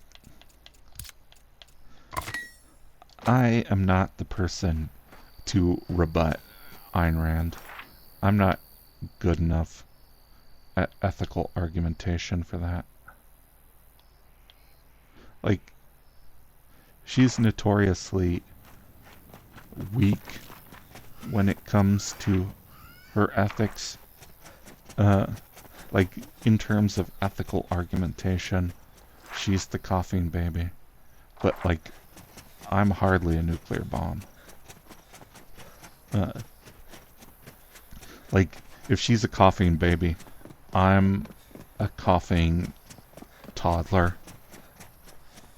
Like, I think that I could refute Ayn Rand, but I don't think I could do it in a way that's, like, super convincing to people.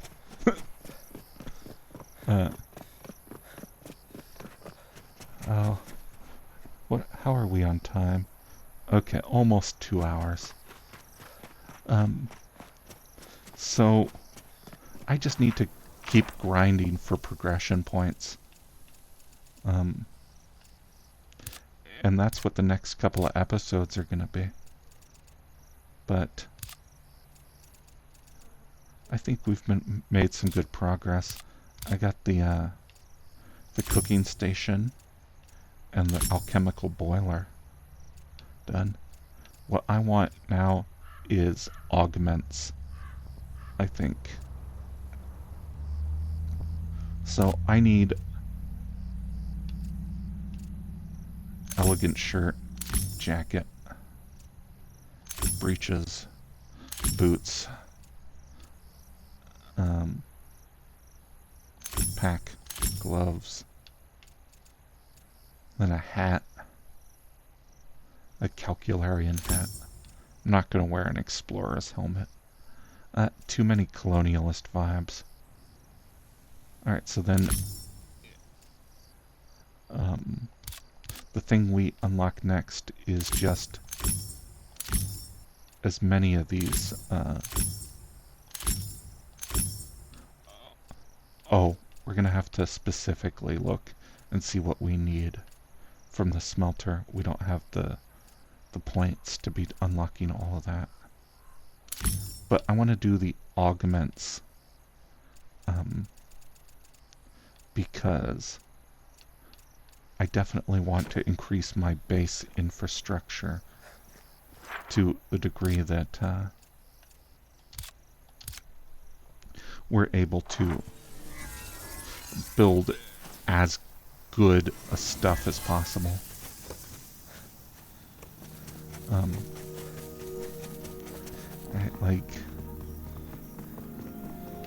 Alright, let me just dump all of the stuff that I've got.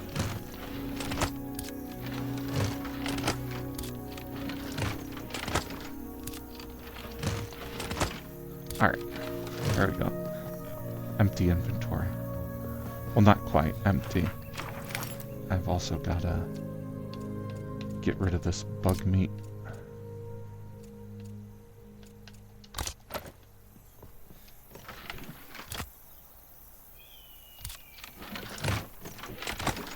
Alright, I got tier 3 bug meat now.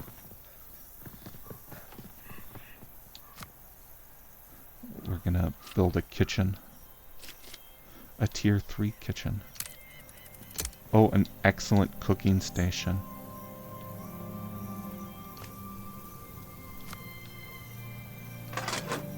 Alright. Then we can add fuel. And we can cook cured meat, the tier 3 bug meat. And salt. Alright, I'll come back for that cured meat.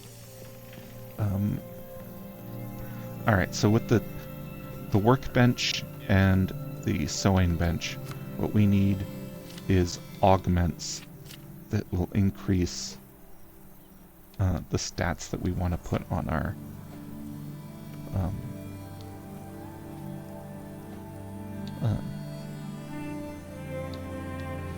okay.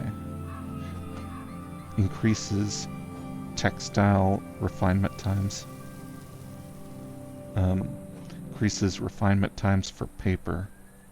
Give umbrellas speed and stamina. Okay. Clothing gives health and stamina. See, we want a jaunty bicycle to give our clothing extra magic. Alright. So, we've got a mustache type augment here. Clothing, speed, and stamina regeneration. Well, alright. A globe. Oh, I need paint and fasteners. I'll bet that these are things that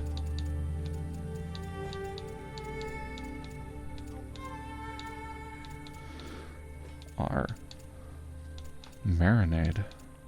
Huh. Porcelain. Okay, I might be able to just build a paint then.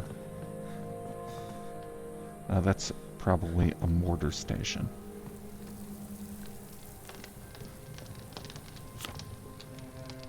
Paint. I need stone powder and refined pigment. Okay, stone powder comes from the masonry bench. Let's look and see if we've got things that will augment masonry benches.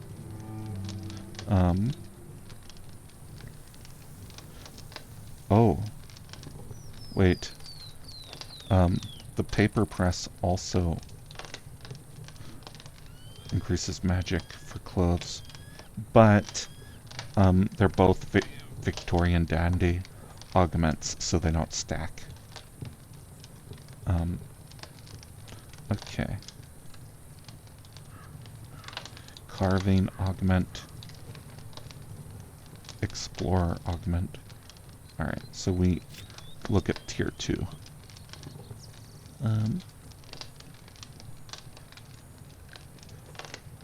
Let's see here. Construction. That increases. Oh, I know this is so fascinating, but we gotta do it. It's part of the game. It's essential.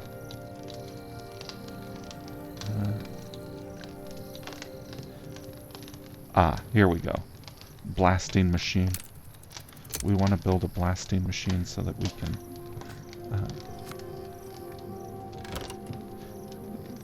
do our masonry faster. Okay, the blacksmith we've already got. And then actually I wonder if the crude grindstone and oh, we need a shaft. Okay, I'm not gonna make the shaft jokes that I've been making. Right, we need a shaft desperately. But there's nothing funny about that. Right, like I can just say that I'm desperate for a shaft and no one's gonna giggle at that. Yeah, see. Only one augment at a time from this category. And only the best one. So this grinding stone doesn't do anything for us. We didn't need the shaft after all.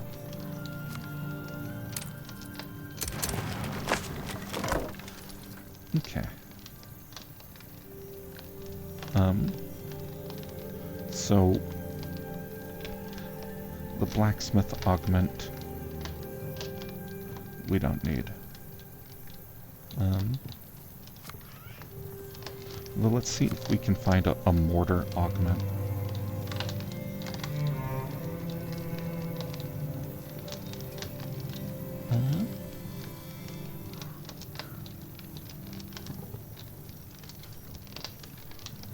Minor augment. Oh no, we've already built that. Okay.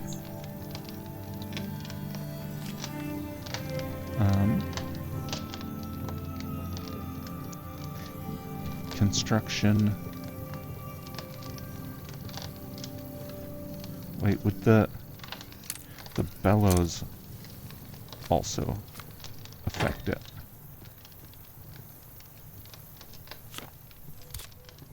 Okay. So they do stack, just not in the same tier. So a simple stacks with a refined, but two refined don't stack with each other. Alright, let's see. So that means that there's perhaps a Victorian dandy augment that would also increase.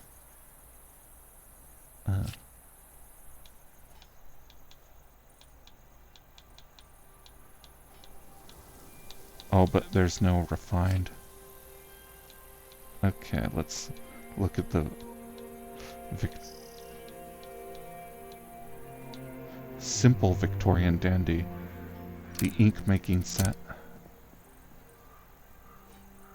I'm gonna place that on top of this here.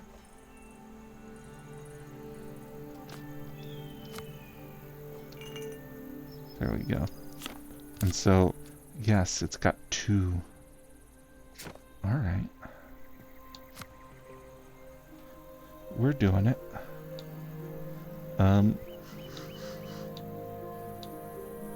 Science augment.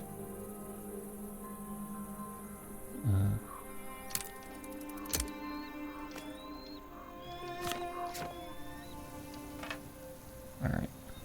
Formula board.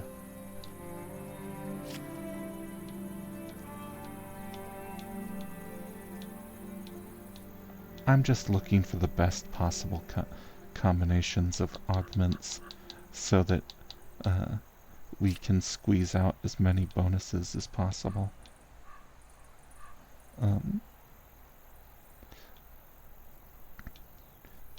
Let's see here. So we don't need both a sundial and a formula board. The ink making set. Okay, a macabre rack is good here.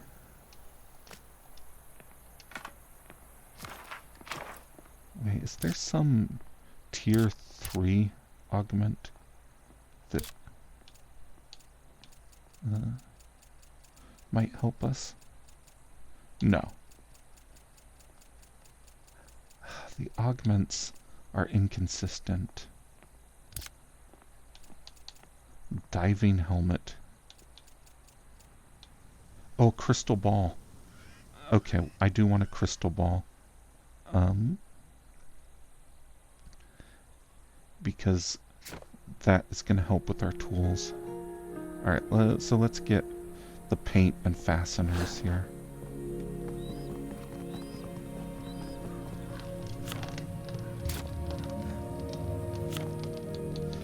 Fasteners.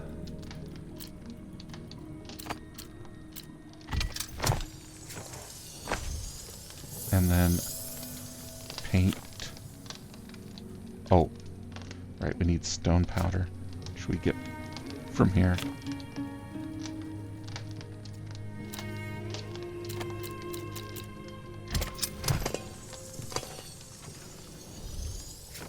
Okay. And then paint.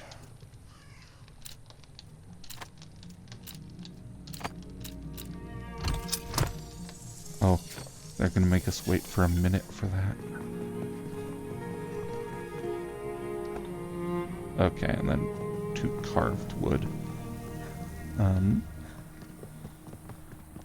Alright, let's look at augments for woodworking.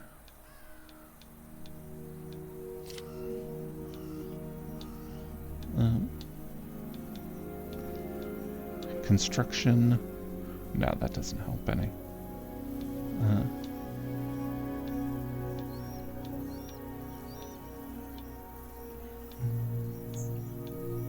Alright. Tier 1.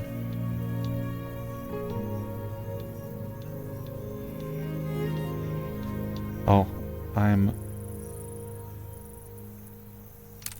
this beehive will help the mortar.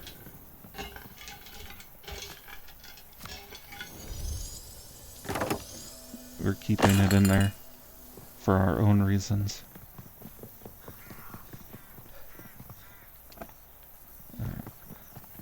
I know that there's a woodworking augment because we've built it on for the other.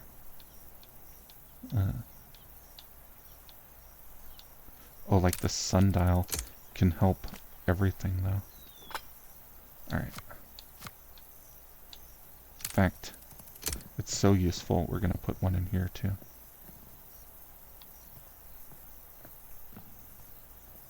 Oh, it doesn't appear to be. helping the, this any, though. Why not? Oh, no, oh, because it's benefiting from the formula board in the other room. An augment so powerful, it can go even through walls. Alright.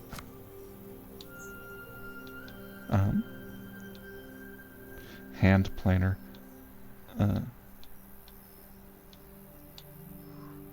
Open toolbox. Let's see, that's 10 seconds. This is the hand planer. 10 seconds.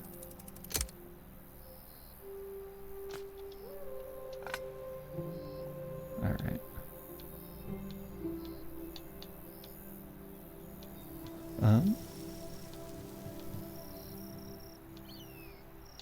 Western augment. No, that doesn't help us any. A spit roast. Alright.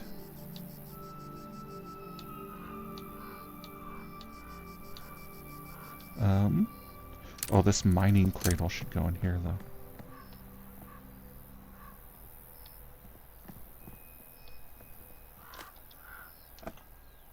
We need one more twine.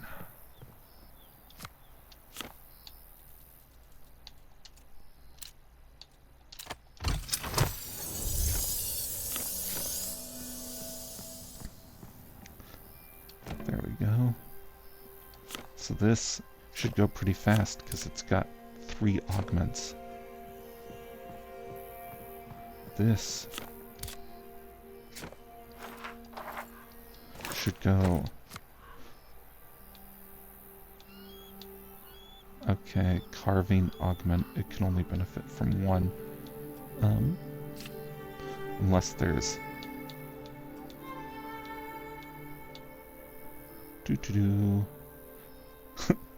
Oh. See, the problem with this is that I am having the time of my life right now. And I know that ooh, this refines at mortar stations, but I think it's already, the beehive already is the same type. Yeah, the farming augment. Oh, a rustic toolbox, there we go.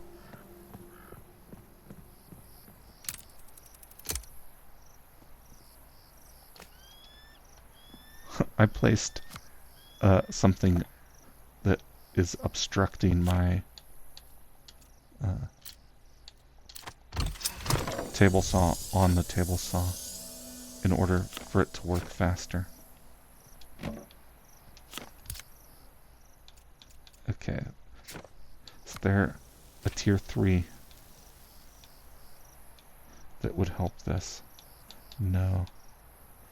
But this...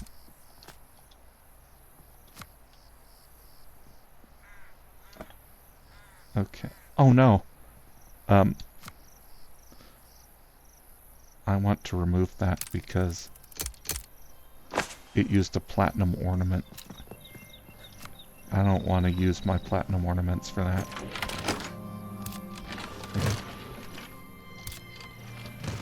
I'm saving that for something better. Okay. So I need to build an ornament out of something that I'm willing to waste. Ornament. You can get a tin ornament. Alright, but I gotta manually add it too. I'm gonna set it on this. Just because I don't want to set it on the ground. Add resources from inventory. Tin. There we go. Then carve some wood. Oh. Oh, so fast. See, that's why you augment things. Okay. So it's got a refined sewing. Oh, excellent tailor augment.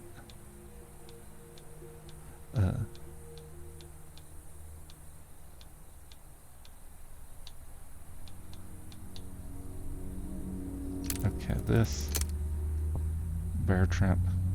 Put it on the wall. No, can't put it on the wall. I'm gonna put a bear trap on the ground so that my tanning station goes faster.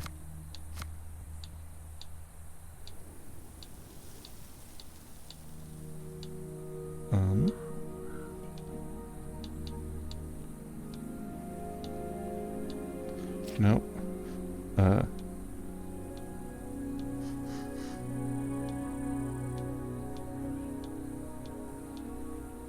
Science, hunting. Okay, this will have a positive effect.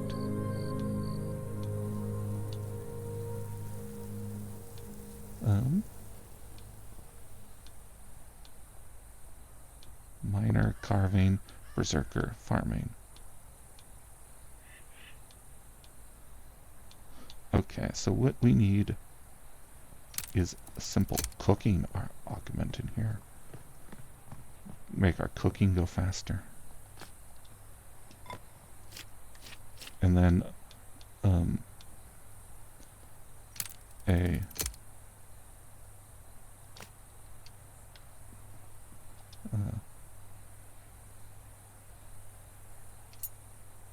okay. Is there a tier 3 cooking augment? No. Alright.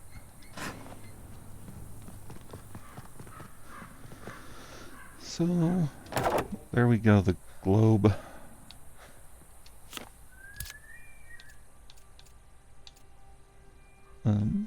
Jaunty bicycle, ink making, macabre rack, and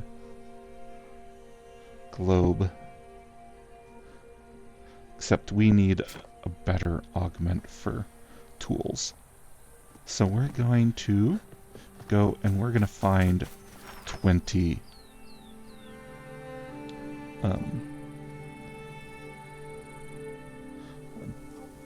20 miscellaneous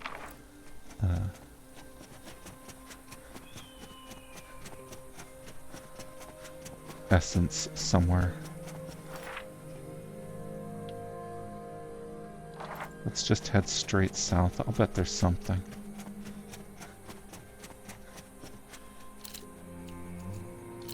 A pot pie, a spring roll, and a salad. That actually sounds like a pretty good meal. Oh, it's been a while since I've had a salad. I should have a salad. I kept mentioning that. Like, this isn't the first time that I've sung the praises of salad. Wait, is this aggressive? Yes. It seems aggressive. Not only aggressive, it's stealing my bit. Oh yeah. I'm noticing higher damage than that other sword I was using. I let myself use the wrong sword for how long? Just because I thought that the guard seemed fancier. I forgot which one was my main weapon. Ooh.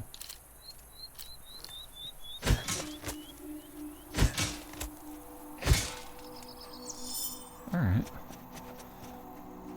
That was interesting. Oh, I didn't need to do that. I could have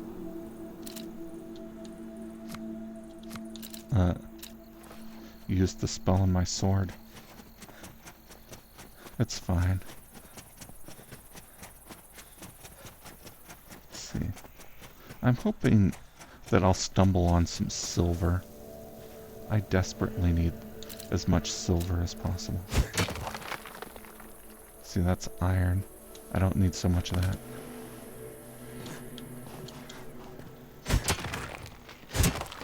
Nickel, I could use more of. Not ideally what I want to make my tools out of, but I'm okay with the possibility of making clothes out of nickel, because that environmental resistance and extra stamina regeneration is going to help me with my spell casting. I'd rather have silver, though. I'm all about maximizing damage.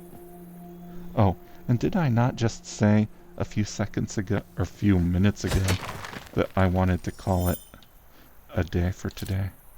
Because I just want to get that last augment before I do, but only if I can find an easy way to get 20 essence without taking an hour and a half to do it.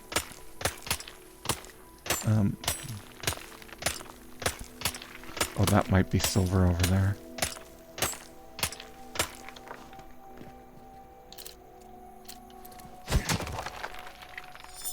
Nope, more nickel. I'm gonna let it be for now. What I might have to do with regards to the silver is go to the other provisioner realms that we unlocked,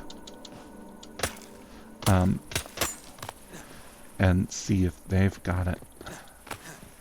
Because I don't know whether it's a mechanic or not, but I suspect that the distribution of plants and animals is based on...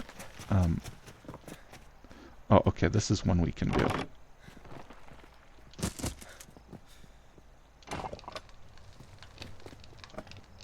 Well, I need to find rocks. And an ingot. Oh, am I going to have to build a smelter so I can smelt an ingot? Yes. Alright, so let's just find random rocks laying on the ground first, though. Alright. There we go. Oh no, I'm not going to have to do that because someone already did it for me. Okay. Give me 1 ingot of tin. Then wait 19 seconds for that.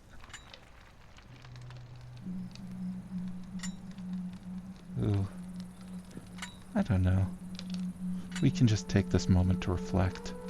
Let's have a moment of silence for all those orphans out there. Oh, I shouldn't joke about things like that, though, because I actually do care.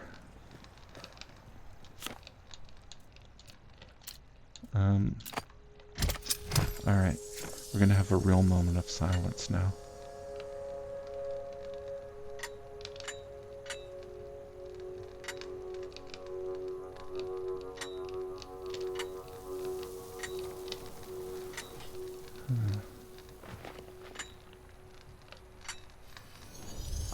So, I know I kind of just presented that real moment of silence as a joke, but there is a lot of suffering in this world. I think I'm going to donate some money after I'm done recording this. Although I'm going to recruit Sarah. Like, we joke around, we have fun, but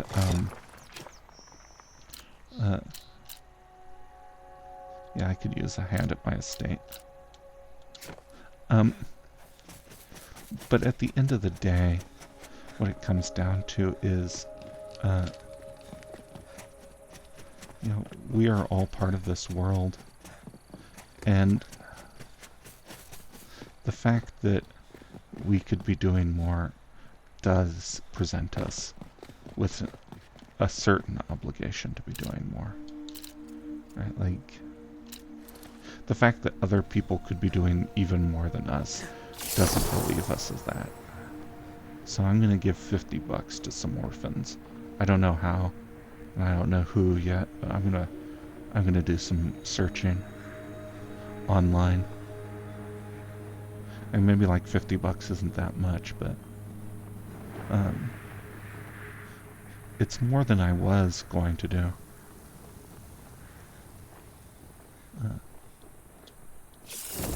Alright. So now we can unlock this crystal ball and give our tools some magic as well. And so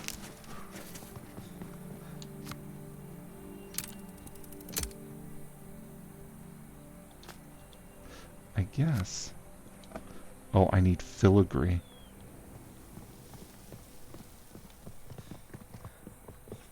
Wait, is that something that I've unlocked in my progression?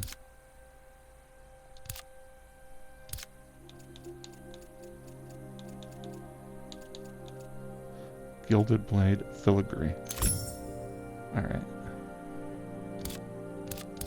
Then I've unlocked all these clothes. So I guess I can make myself a new set of magic clothes.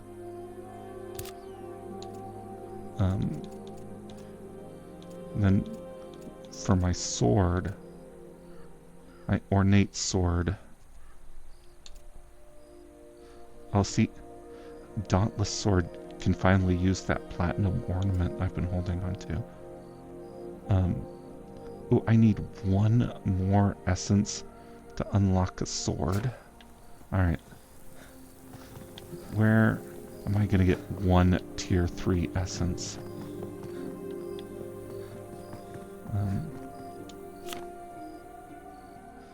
Oh.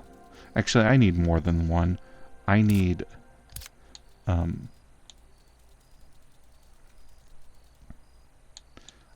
let's see.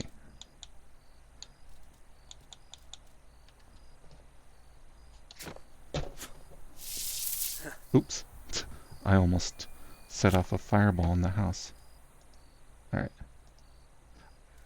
So I need to get enough for these tier 3 magic infusions as well. Okay. So 10. And so I need 1, 2, 3, 4, 5, 6, 7, 8, 9. So I'll need 90 tier 3 essence in addition to the 30 for my new sword and 30 for the umbrella. So 60 plus 150 tier 3 essence. And that is going to be our quest next time. To grind up enough essence to get a powerful enough set of equipment to maybe actually stand a chance against these this new tier of enemies.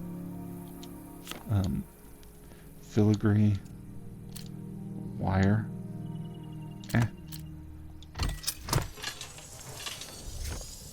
I found some wire from a random automaton, turned it into a filigree to power crystal ball.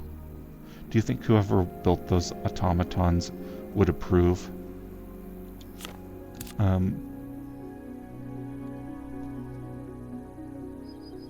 Oh wait.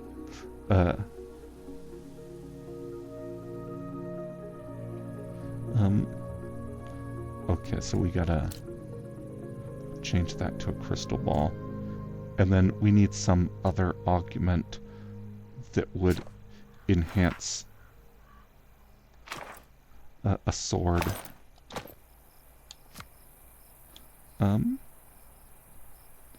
Let's see. What's umbrellas? Something that improves tools. pickaxes. Should I just build every augment in here? I don't know. Two-handed, no. Sickles.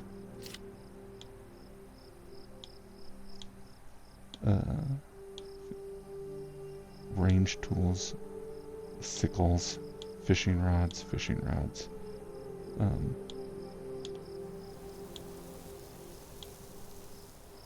Let's see here.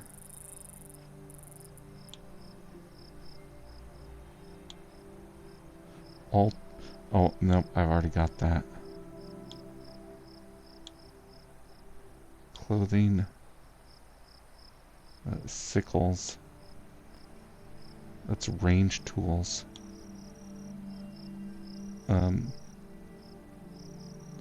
That's clothing. Oh, okay. We'll build a training dummy in here as well. So that, at the very least, we'll be able to get an optimum enhancement on our sword. Oh, and I know I promised all you guys bedrooms in this new base, and I'm gonna do it. I'm gonna keep my promises with regards to that. Oh, so I can get a new station.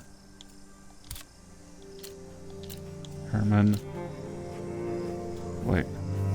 I've got 1 hunting, 2 mining, 3 farming, and 2 wood. Mining, hunting, 3 farming, 2 wood. Okay, so I can build another station.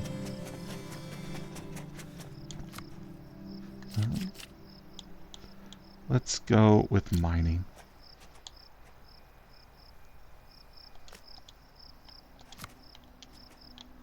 Okay, then assign that.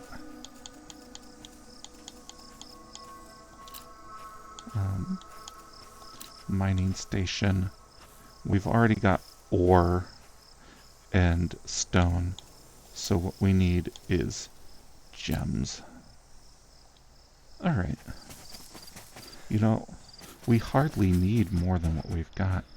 Although I'm going to reassign my hunting station to bones. There. Low on the food chain. So those bones we're going to use to make potions. Alright. So, we are basically done for today. I know I've said that a couple of times, and I've meant it, but me meaning it and me committing to it are 2 different things.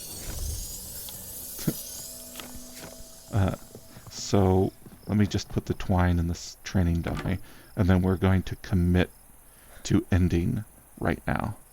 So, it's been a lovely episode of Surveying the Realms. We haven't done a lot, and I've laid a lot of guilt on you, even though I am just as guilty as you. So, this next week, what I want you to do, instead of having a lovely week, is to have a miserable week where you contemplate inequality and the fact that you could be doing more to help others. And then I want you to help others, and then I want you to feel good about helping others, and definitely want you to virtue signal to as many people about all the help that you gave this week, because then they'll feel guilty, and then they'll do more to help, and virtue will spread as a wave across this land, thanks to what we're doing here. Yes, I believe that I have that much influence. But then after the wave of virtue spreads, global consciousness changes so that we all do more to help each other, then and only then do I want you to have a lovely week. And join me next time. And maybe we'll talk about qualia, and maybe we'll talk about sinking Elon Musk's super yacht if he has one. But until then, this has been another episode of Surveying the Realms, and I wish you all the best, honestly.